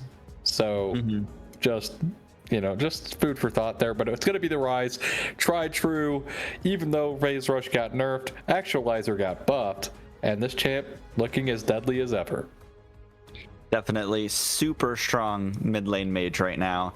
There are a couple counter picks. I think a lot of times people like things like the Anivia or sometimes like the Cassiopeia. I don't know what Oat Milk wants to match up into that, but we'll probably see that in the first 2 here. I'd imagine is the mid lane response. I imagine just another mage, try to match the scaling, try to match the team fighting. But first they will take the Misfortune, which is an interesting pickup. And actually, I was wrong. There's the bot lane duo for us. Lots of CC with a Misfortune and Leona. Well, the games so far have been, you know, decided around bot lane. So why not keep that trend going? Here, hopefully Oat Milk, you know, with this MF Leona combo are going to be able to lock down a person of their choice and just rain bullets down upon that person and eliminate them from any fight whatsoever, and also should give them you know, a bit of an easier time in the lane. But Ashe is going to be the pickup here for SGM. Personally, I'm shocked that we haven't seen more Ashe. I think Ashe is in a pretty good spot right now. I think also into certain matchups it can be really annoying. Something like Sivir, I think really hates playing into Ashe because of the slow, and because of, again, you know, the way she kind of plays, because she is so short range, is giving herself move speed, but Ashe kind of prevents that from happening. So, but will be Ashe Renata here, which is an interesting pickup here. Boy Kisser 69, I think I really enjoyed on the Rel last game. A lot of ability, you know, forcing the early fights, getting the Kai'Sa going, kind of like the unsung hero for SGM last game was the Rel, right? The Boy Kisser playing so well, turning it around from the Janna. I just hope that this Renata isn't a Janna and is more like the Rel. Definitely. I mean, Renata kind of toes the line. You know, you have the handshake, you got like a big ultimate, you can get some stuff done. Also, the revive is always very impactful. I was almost expecting to see the Poppy. With how much Oat Milk had been banning it, you know, I expected SGM might really like the pick, they might really want it. And if I see Leona, that does kind of stop her main way of going in. Maybe it's just a little early to invest in something like that, so they wanted to just respond to the support, take the Renata. We'll see what Oat Milk want to go on number 3 here. I'd be shocked if it wasn't the mid lane on either 3 or 4 here. I imagine they do want to just match the Rise, take something nice and safe like I was talking about earlier, but we'll see what they end up going with. So what I would like to see from Oat Milk this game is, I think Solarian has got to stop dying to SEW like solo kills, right? We saw it in the Akali game, but that's kind of whatever because their whole team was just smashing, so it didn't really matter. But in that last game, it was actually really impactful, right? Like the Syndra having such a massive lead on the Victor was really what became an issue, I think. As we are already getting the Vayne ban, but I don't know what happened on R3, so we'll get that clarified here for you, what champion that is soon. But it is going to be the Vayne ban from SGM, or maybe that's actually not. Surely that is not Vayne. Surely that is just not Vayne R3. All right. I'm gonna assume Yeah. We're good. Volibear band coming through. The Poppy band staying consistent here for Oat Milk again, which, again, pretty weird because, again, you're kind of broadcasting to teams, hey, we can't really play or deal with these champions for their pulls, which is worrisome. But the Zyra will actually make its appearance here for SGM. All the way making it to band number 5 for them. Previously it was in their first 3, but making it to the second round here will be Ivern coming in here for Oat Milk. And I talked about some proactivity here coming through for Dark Lord 70, and Ivern, well, that's kind of his whole spiel. Just get active there, you know, go out there, do some things for your team, because farming as an enchanter jungler really kind of not it. I think I did see some Ivern games played from Dark Lord earlier, or on the OP.GG, sorry. But okay. Oh, so we're hearing some champion changes here. The mid lane, the blank pick is Vigar, and it seems like this Ashe pick is actually a Callista. So some changes made by the team's post pick there, but try to keep those in your head for now as we move forward, as it looks like the Sejuani is picked up as the counter response to the Ivern. Yeah, just as a thing here, with that being a Callista Renata, A, that makes infinitely more sense, and B, as we are getting that fixed up there, the focus is back on the bot lane, right? Like, that is real, because this is another aggressive matchup here that can go either way, right? Like, the Callista makes a mistake, could be very, very, brutal, but the Sehen did not get banned, was banned in game 1. This game making an appearance into the Ornn. So can Oat Milk, with this Ivern, with this Sehen, give themselves that fighting chance that, that they kind of lacked last game. But you do have to look at their team. They are kind of on the squishier end, right? So they do need to maybe respect that. They also don't necessarily have the best way of getting through Sejuani Ornn. Like, that is also going to be something to note. They don't really have a way of preventing the Ornn Horn from going off unless Leona stuns him out of it, right? Or, I mean, any CC works, right? But realistically, it'll probably be the Leona, but can the Ornn Horn find the MF during the bullet time is kind of the biggest thing here, I think, for SGM. Definitely. I mean, one thing I like about Oat Milk's comp actually is most of the time when you see Misfortune, it's everybody let's hit our ultimates comp. And I like that it's kind of not that. Like, we do have a lot of good ultimates here, but we have like a Vigar for scaling. We have an Ivern to keep everyone alive. We have some sustained fighting with the Sehen. So maybe just a little bit more kind of like a little bit of the other side of MF, which I like to see. As I've played that character before, I think she has a lot more versatility than people like to admit. So I think that'll be really fun to see. This Callista Renata is definitely going to be really fun to watch. Any other thoughts before we head into game number 3? Well, I think that, I mean, the Ivern has to be the X factor, right? Like, that is like the only, it's so game warping in general when you draft a champ that anytime it's picked, it's game warping. But hopefully Dark Lord 70 now with a bit more direction comparatively to last game is actually going to be able to make an impact on the game that lasts comparatively to what was happening on the Mundo. Yeah, definitely. And lastly here, what Cloud Soul, or no, sorry, what Dragon Soul? I might have given away my answer there. What Dragon Soul do you think we're going to get in this game number 3?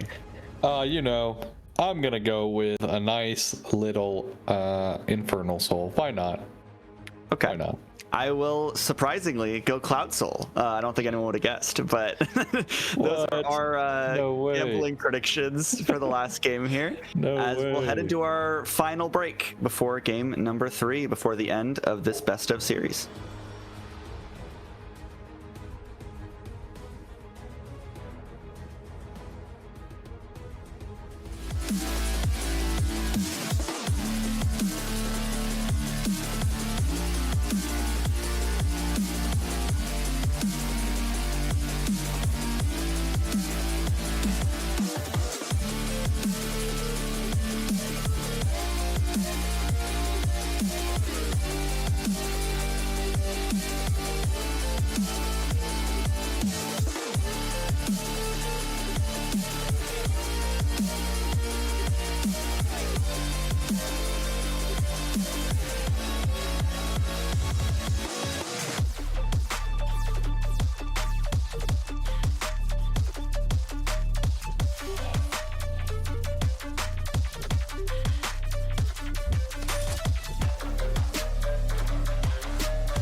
And welcome back for the final time to Summoner's Rift for game number 3. We'll see if we get some early action. We know that we kind of jinxed it in game number 2, saying it was going to be boring and slow, and then it very much wasn't. So I kind of don't want to say that this game's going to be active, because then it probably isn't. But what are you thinking so far? Final game of the series. What are your thoughts? Well, first things first, I'm happy to say that I'm very happy that I was wrong to give, the viewer spectacle, okay? I'm happy to cast a curse at being slow and boring early game, all right? So I'll stand 10 toes on that. Second, honestly, both teams showing dominant performances here, specifically around, the spot side of the map. Of course, Solarian last game really struggling on the Victor into the Syndra of SCW as well. That I suspect this game might actually be the exact same as the previous two, just kind of decided off of one big early game breakout play. And it's all gas, no brakes from there.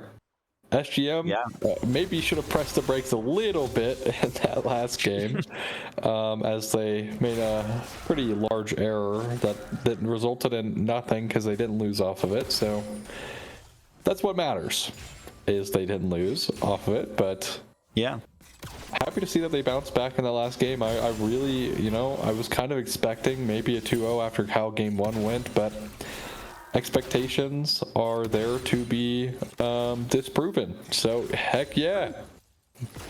Yeah, happy to find us in game number 3. I know SGM was ranked as kind of like one of these dark horse teams where it's kind of unknown. They could be good, they could be bad, we'll have to see. And so far, I think we've kind of seen both sides of that.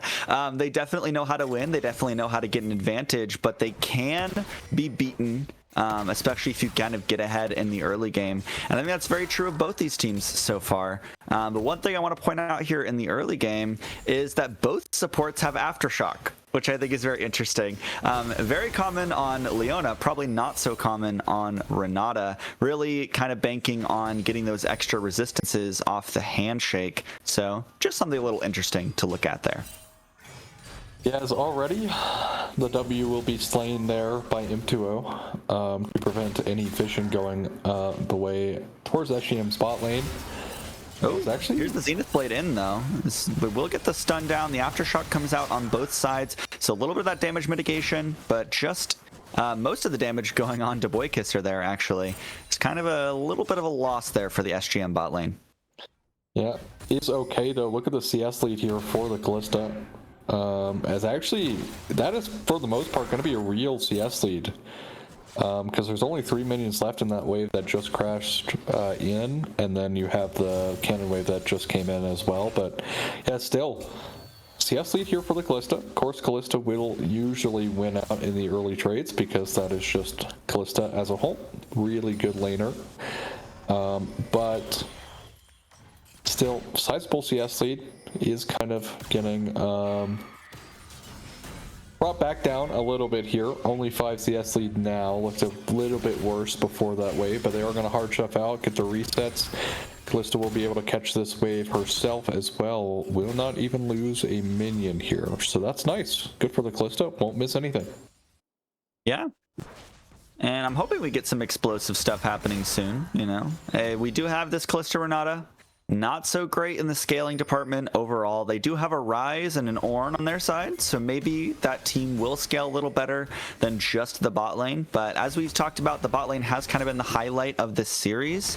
So I'm hoping that SGM can get something done with this power pick bot lane that they chose, knowing both of their opponents in that bot side. Yeah, already as well in this top lane, the Ornn is doing very well, as I say that. Takes an excellent trade on top of that, so yeah, great stuff so far coming out of SGM's individual laning phase, and that's actually kind of been their highlight despite the mistake that happened from Regis in game 1, which kind of kicked things off for Oat Milk.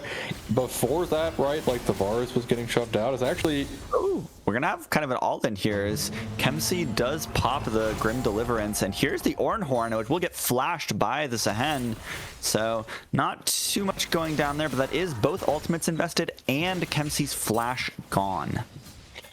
Yep, as I was mentioning there, individual laning.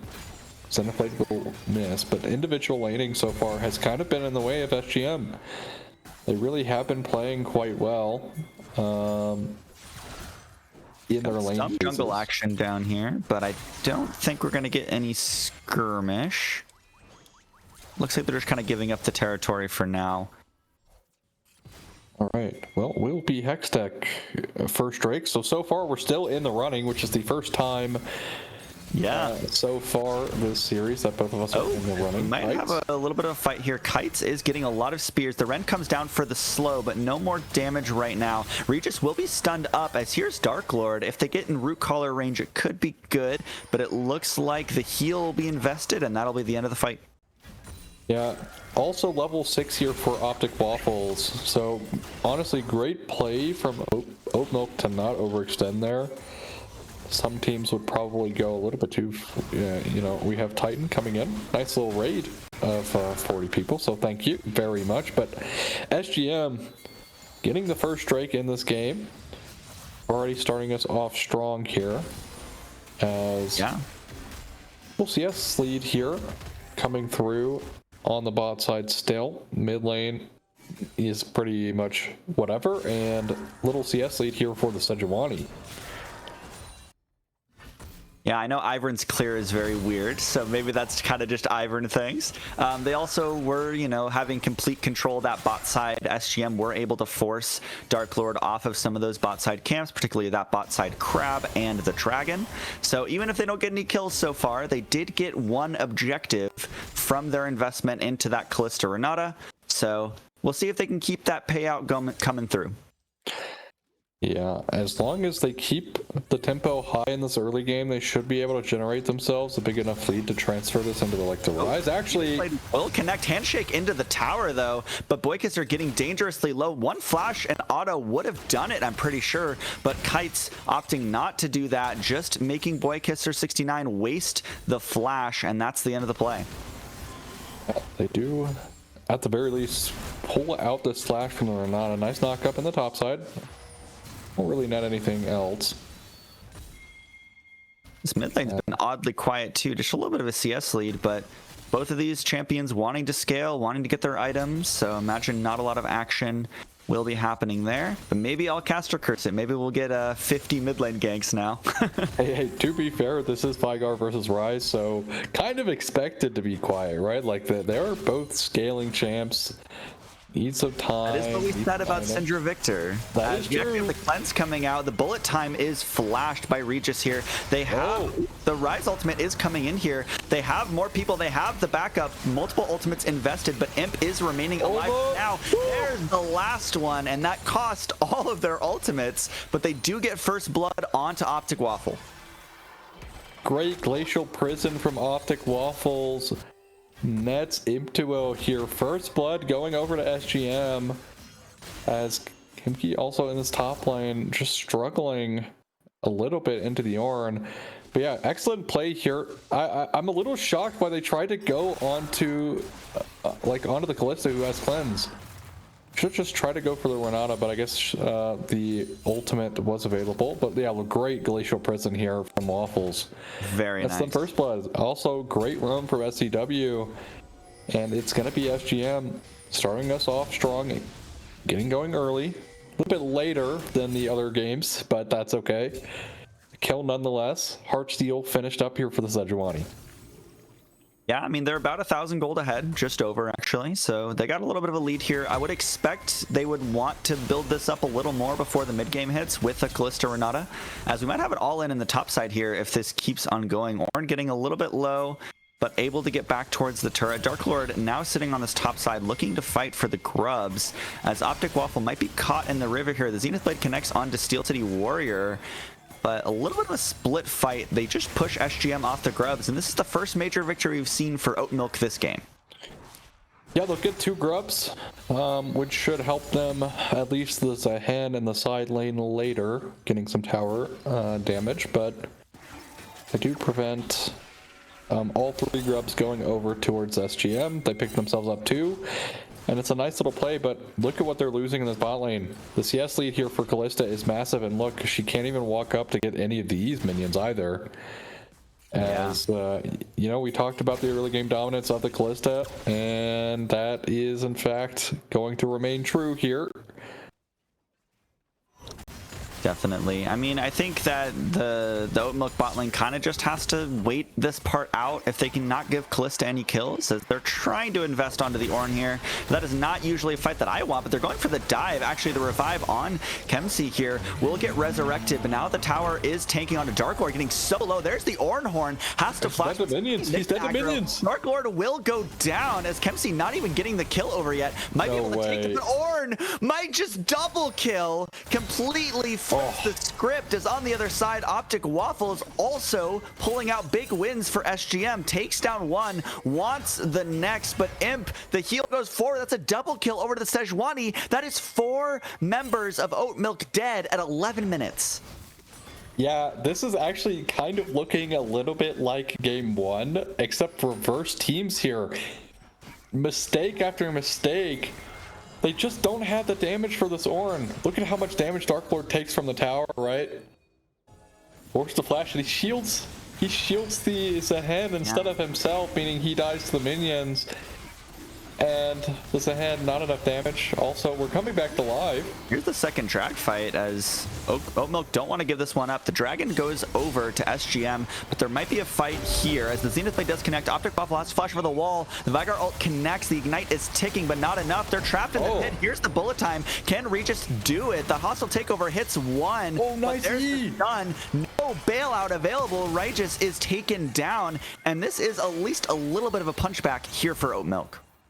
A great flash event horizon is Boy Kisser will surely go down here. Yeah, make it rain with the slow. Should take down this Renato, wasting a little bit of time here.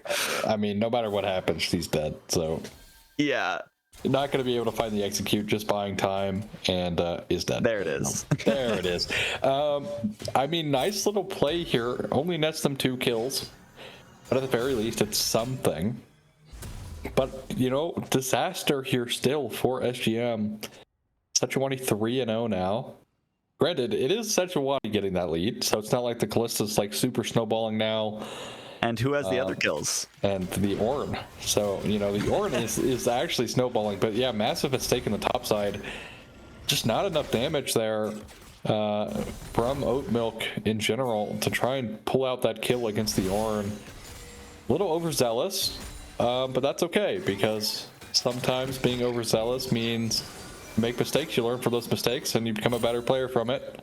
And now they know they can't dive Ornn in that scenario ever again. But here we are, Boy Kisser. Face check from Boy Kisser, but I don't think they have enough damage to take this 2v2, so we'll just disengage for now.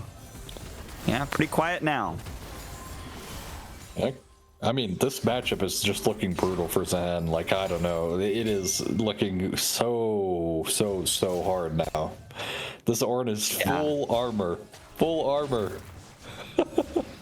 Maybe they'll try to do what they did last game, where they switch, try to make the Ornn go against the Vigar instead of the Zehen. Once they get to the kind of that side lane point in the mid game, maybe in the next like 5-ish minutes here, we'll see what they want to try and do for Oat Milk. Now on the red side, again for the first time this series, maybe their macro will change up just a little.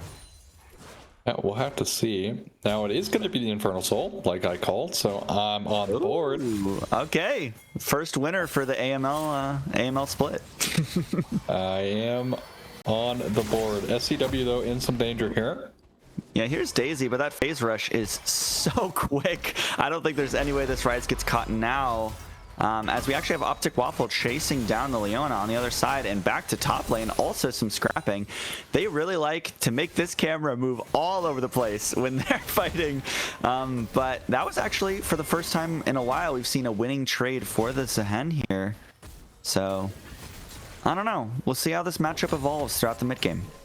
Yeah, and also on the bot half that we missed, they just forced out the Realm Warp from the Rise, so the Rise did not die. But it is a nice cooldown, meaning he can't really roam very easily, but Rift Herald spawned up now, and the Callista has already rotated to the mid. Now, Kite's on one item.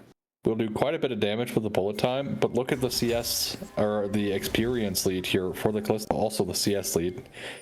Didn't want to highlight this CS lead as But here's much. Dark Lord. The root calling does connect, but no backup for now. But Dark Lord might be in danger themselves now. Will have to flash over this wall, or I think will perish. As actually, here comes the ultimate. Here comes the solar flare. There's the hostile takeover. Ren should take down this Leona. There's the reset. Can the Callista get more? There's the Glacial Prison. Trying to force this under the tower as Dark Lord barely survives. Optic Waffle now in some danger as here's Kemsey, here's the Zehen, has the ultimate available, flashes forward trying to go for it, gets the pullback, gets the Grim Deliverance, here's the bailout, but it will tick down rather quickly. Kill goes over to Kites because of that elongated health bar, and pretty good trade there from Oat Milk. A 1-for-1 is not bad at all. But at the end of the day, right, it is still this lead here for the Callista pushing forward. Also, because the Zehen rotated down, it means this Ornn just getting more and more free time in the top side to do what he wants in the lane. Getting some tower plates here for himself. The experience lead is already there, just minorly. I think maybe about half a level here for the Ornn.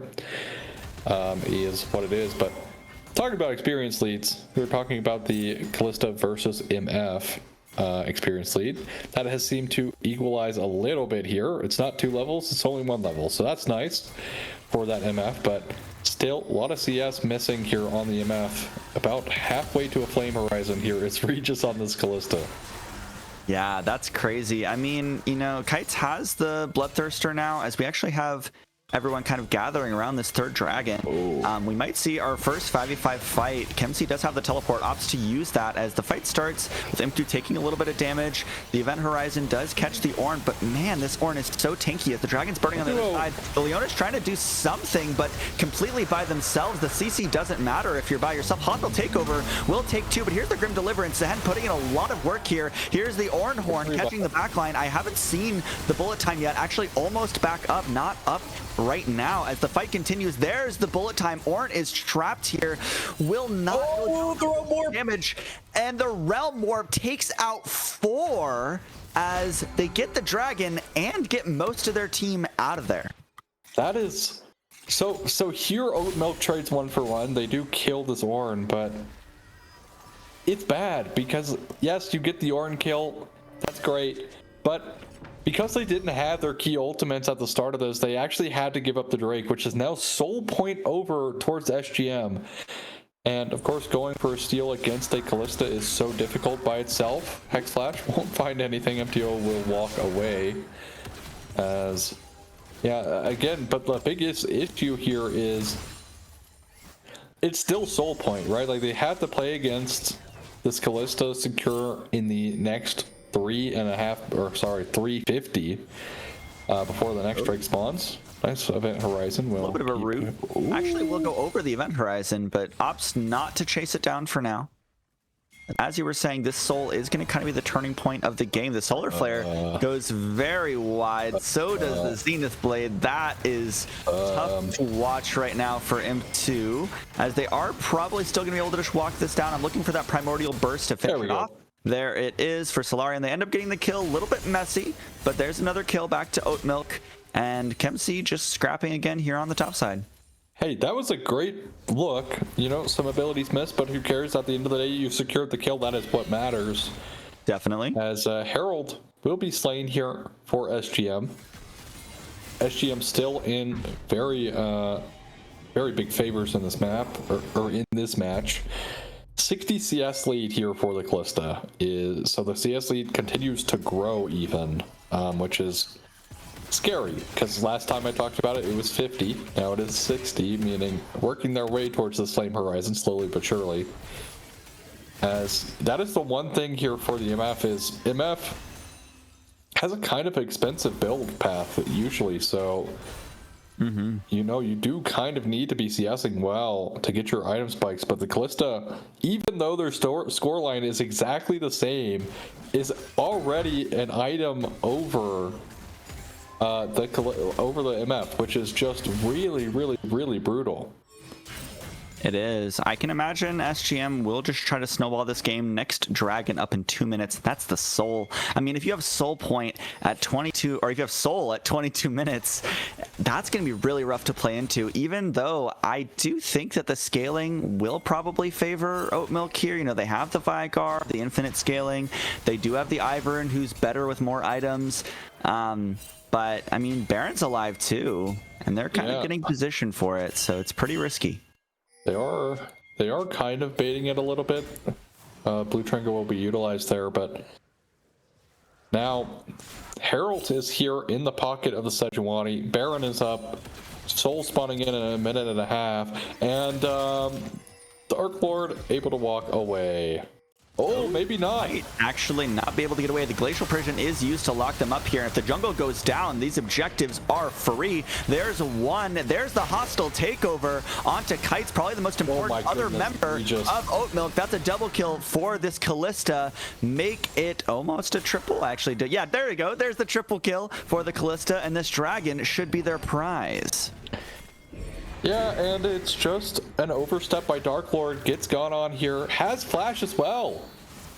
Does not flash. Gets rooted up at the very end, so unable flash there.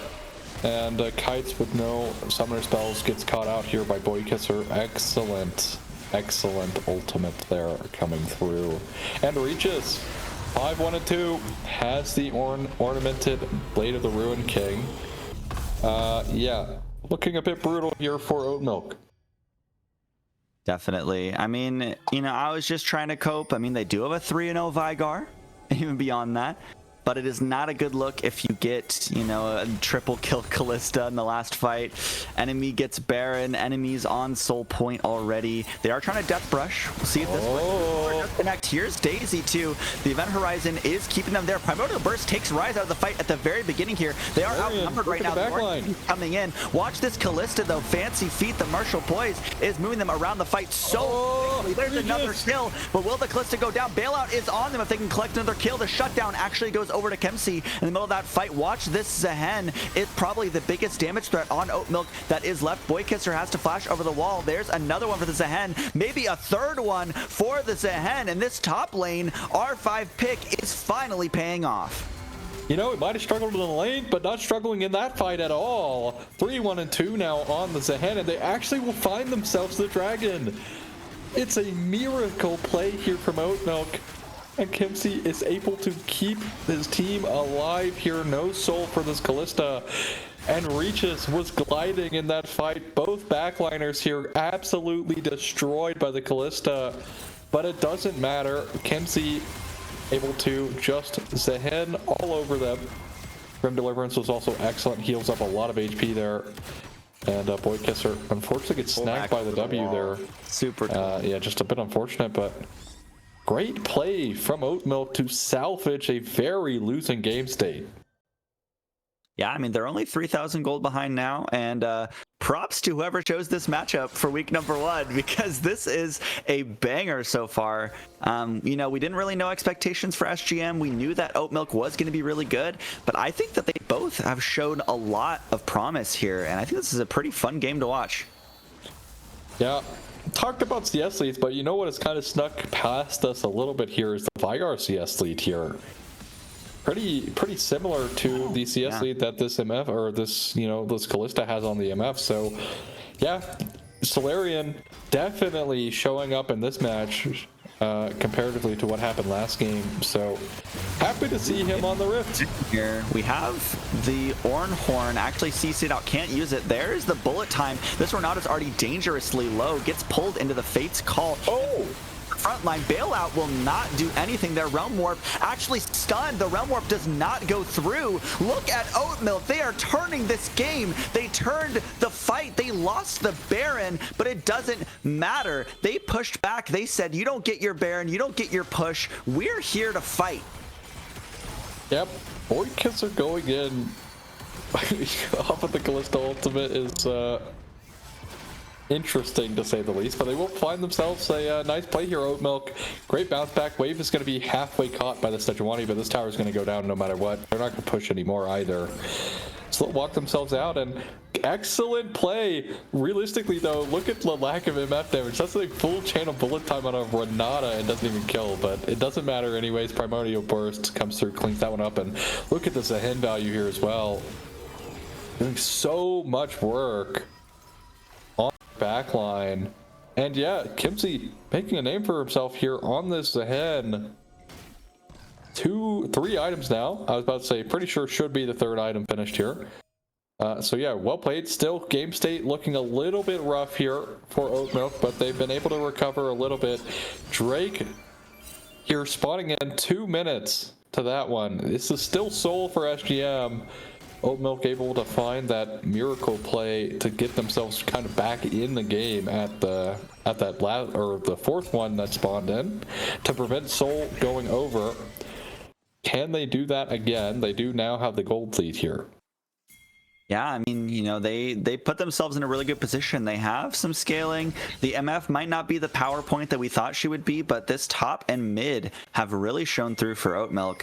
I'm really looking at SGM to play around Regis and really just let this Kalista run the fights. I think it's so hard to keep the CC off the Kalista, but if you do, that Martial Poise allows for such great kiting. Yeah, you have Cleanse now here. You have the Mikhails as well. So getting this Kalista CC'd forever is going to be quite challenging. The Ornn as well finished his 3rd item. Sejuani working towards her 3rd, which should be finished hopefully shortly. Backing right now, so we'll see if she has it. Is not just gonna be the upgraded to Kindle Gem and picking up some more pink wards, because why not? You need those control wards. Good at controlling the river here for the Drake spawn. 1 minute to go, 40 seconds to the Baron. So potential power play here for either team in the cards.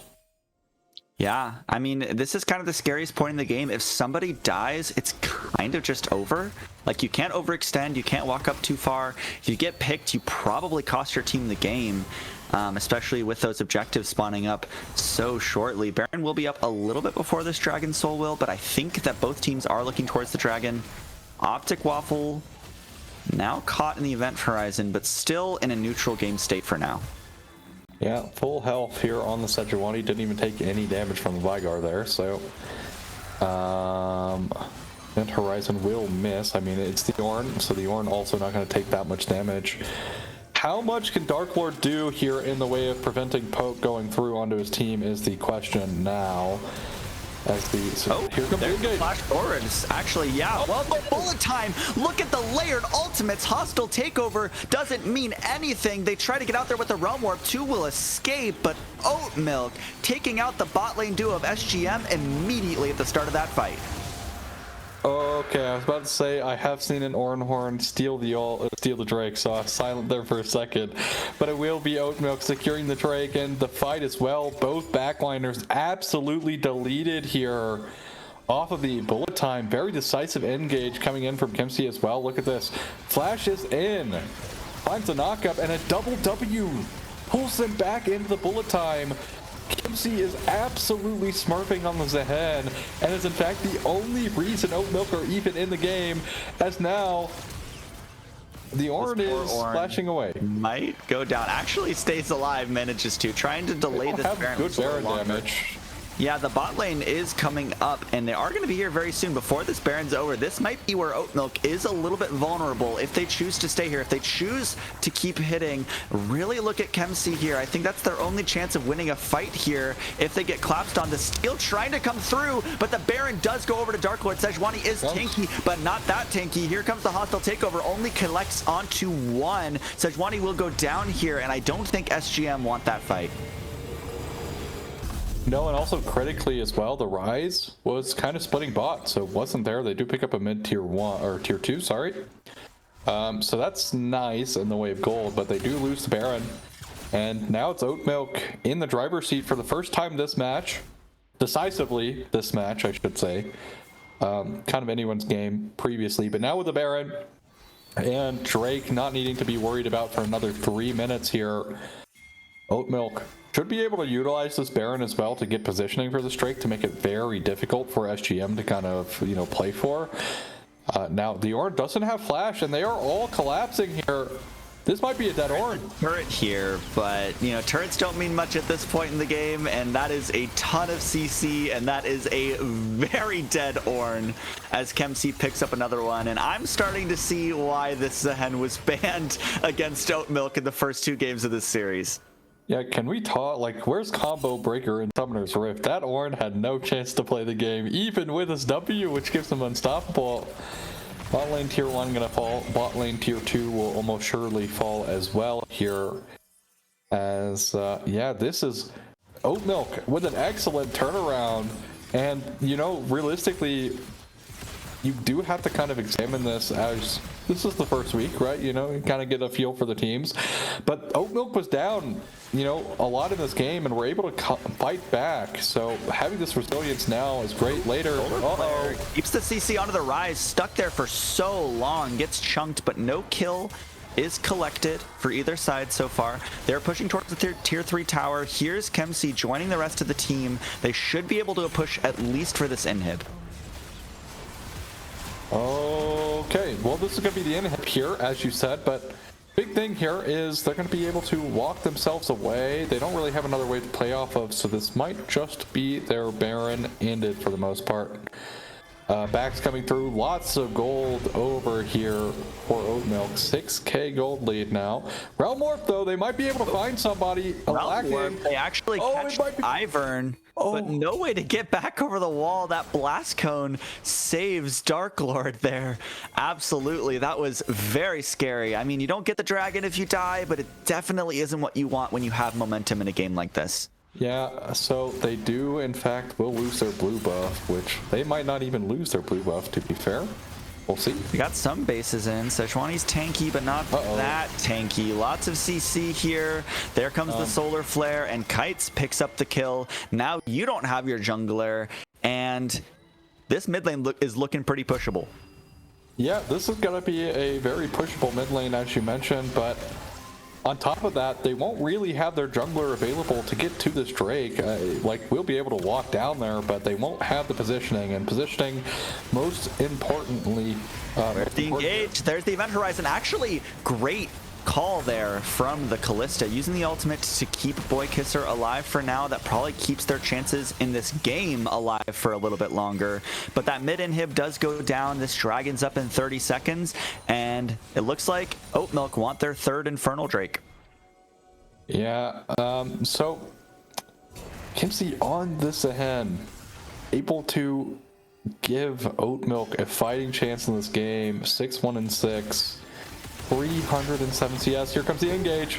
Caught the Ornn. There's the root caller. Actually goes forward the solar flare, but there's a really good cleanse there from the Renata. But actually, the Grim Deliverance will keep Zehen in the middle of this fight. Might actually go down soon. Lots of healing. Never mind, as the front line has completely wasted for SGM here. The Ornn is what's standing. They're trying to fight. They're trying to keep Kalista alive. But here's the CC. Here's the Event Horizon on to 2. There is all hope lost for SGM in this team fight.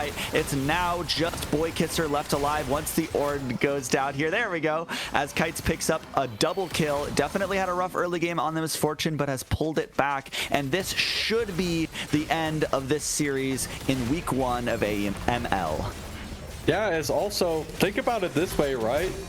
Dark Lord finds this, you know, hidden value on the Ivern, you know, kind of a quieter, well, what looked to be quieter, but also being able to, you know, keep this ahead alive as well in those fights was also very impactful as well. You also have to look at like Solarian. Solarian had a great game this game on the Vigard. Like, this was a phenomenal game and a great like turnaround, I think, from the first 2 games where kind of looking shaky, kind of looking a little bit weak, but this bounce back specifically from Oatmilk across the board was fantastic to look at. Kite might have had a great game 1, game 2, and game 3 were a little shaky, but that's okay. That's what teams are for. You have teammates that you can, you know, rely on, and every single person on Oatmilk showed up at some point tonight, and that's what you need when you're pushing in to the best of 5s, even some best of 3s against some harder teams, right? Some better teams. You need your teammates to fire on all cylinders, even when you're having a weak game, and that's exactly what happened tonight for Oatmilk, I should say, not Oat. Yeah, I mean, that's partly what I was going to mention too, is like this is supposed to be a 100% playoffs team. Like they're locked in, and you can kind of see why. They have a lot of resilience. They were down for most of this game. They were not in control, but they kept on. They outscaled, they out team fought, and they got the win, and it was definitely well deserved. I was going to ask you who you think the MVP is, but it's kind of all over the place across it's kind of all 3 over the games. But what do you think? I think it's easiest to just put Dark Lord, because Dark Lord had a great game 1, and game 3 here, really impactful. 0-2-21 here on the Ivern, 21 assists of their 22 kills. Like we're talking like 96% or something KP, which is just insane. So I think for me, I think today, just in general, Dark Lord, although maybe the Mundo, not the best pick for sure. Yeah, I mean, I was thinking Kemsey maybe deserves some credit there. Game number 3, maybe it's recency bias, but the Kasate game also wasn't terrible when they lost. So maybe deserves some credit there. But like you said, all of them showed up at some point. So big props to Oat Milk for winning this series. Yeah, I wish I could give out multiple MVPs. Kimsey for sure, by far and away the MVP of this last game. No, without a doubt, completely kept Oat Milk even in the game, like in the running. So for sure by game 3 MVP, but unfortunately I think series has to go for Dark Lord. But yeah, congratulations to Oat Milk. Banger game 1, or series 1, I guess, for us today as viewers and casters, of course. But yeah, fantastic. Always a pleasure. Always a pleasure. I love watching League of Legends. It's so fun, especially when teams are close, like we talked about these 2 teams being. And definitely, we saw a lot. And now I'm blanking on their name. For the other one besides Oat Milk, we had SMG, right? Yeah, they were something like that. Either way, they showed a lot for us as a dark horse in this series. And I think that we should definitely keep an eye on them as the weeks come along. But that will do it for week 1 of AML for us. And thanks for tuning in. Anything you want to say or anything you want to add, Aussie? No, I just, of course, thanks to all the viewers. Of course, thanks to production. Thanks, Boss Kitty, for casting with me today. Always a pleasure being able to cast League of Legends, like I mentioned. And congratulations to Oat Milk for winning our first stream game here of the split.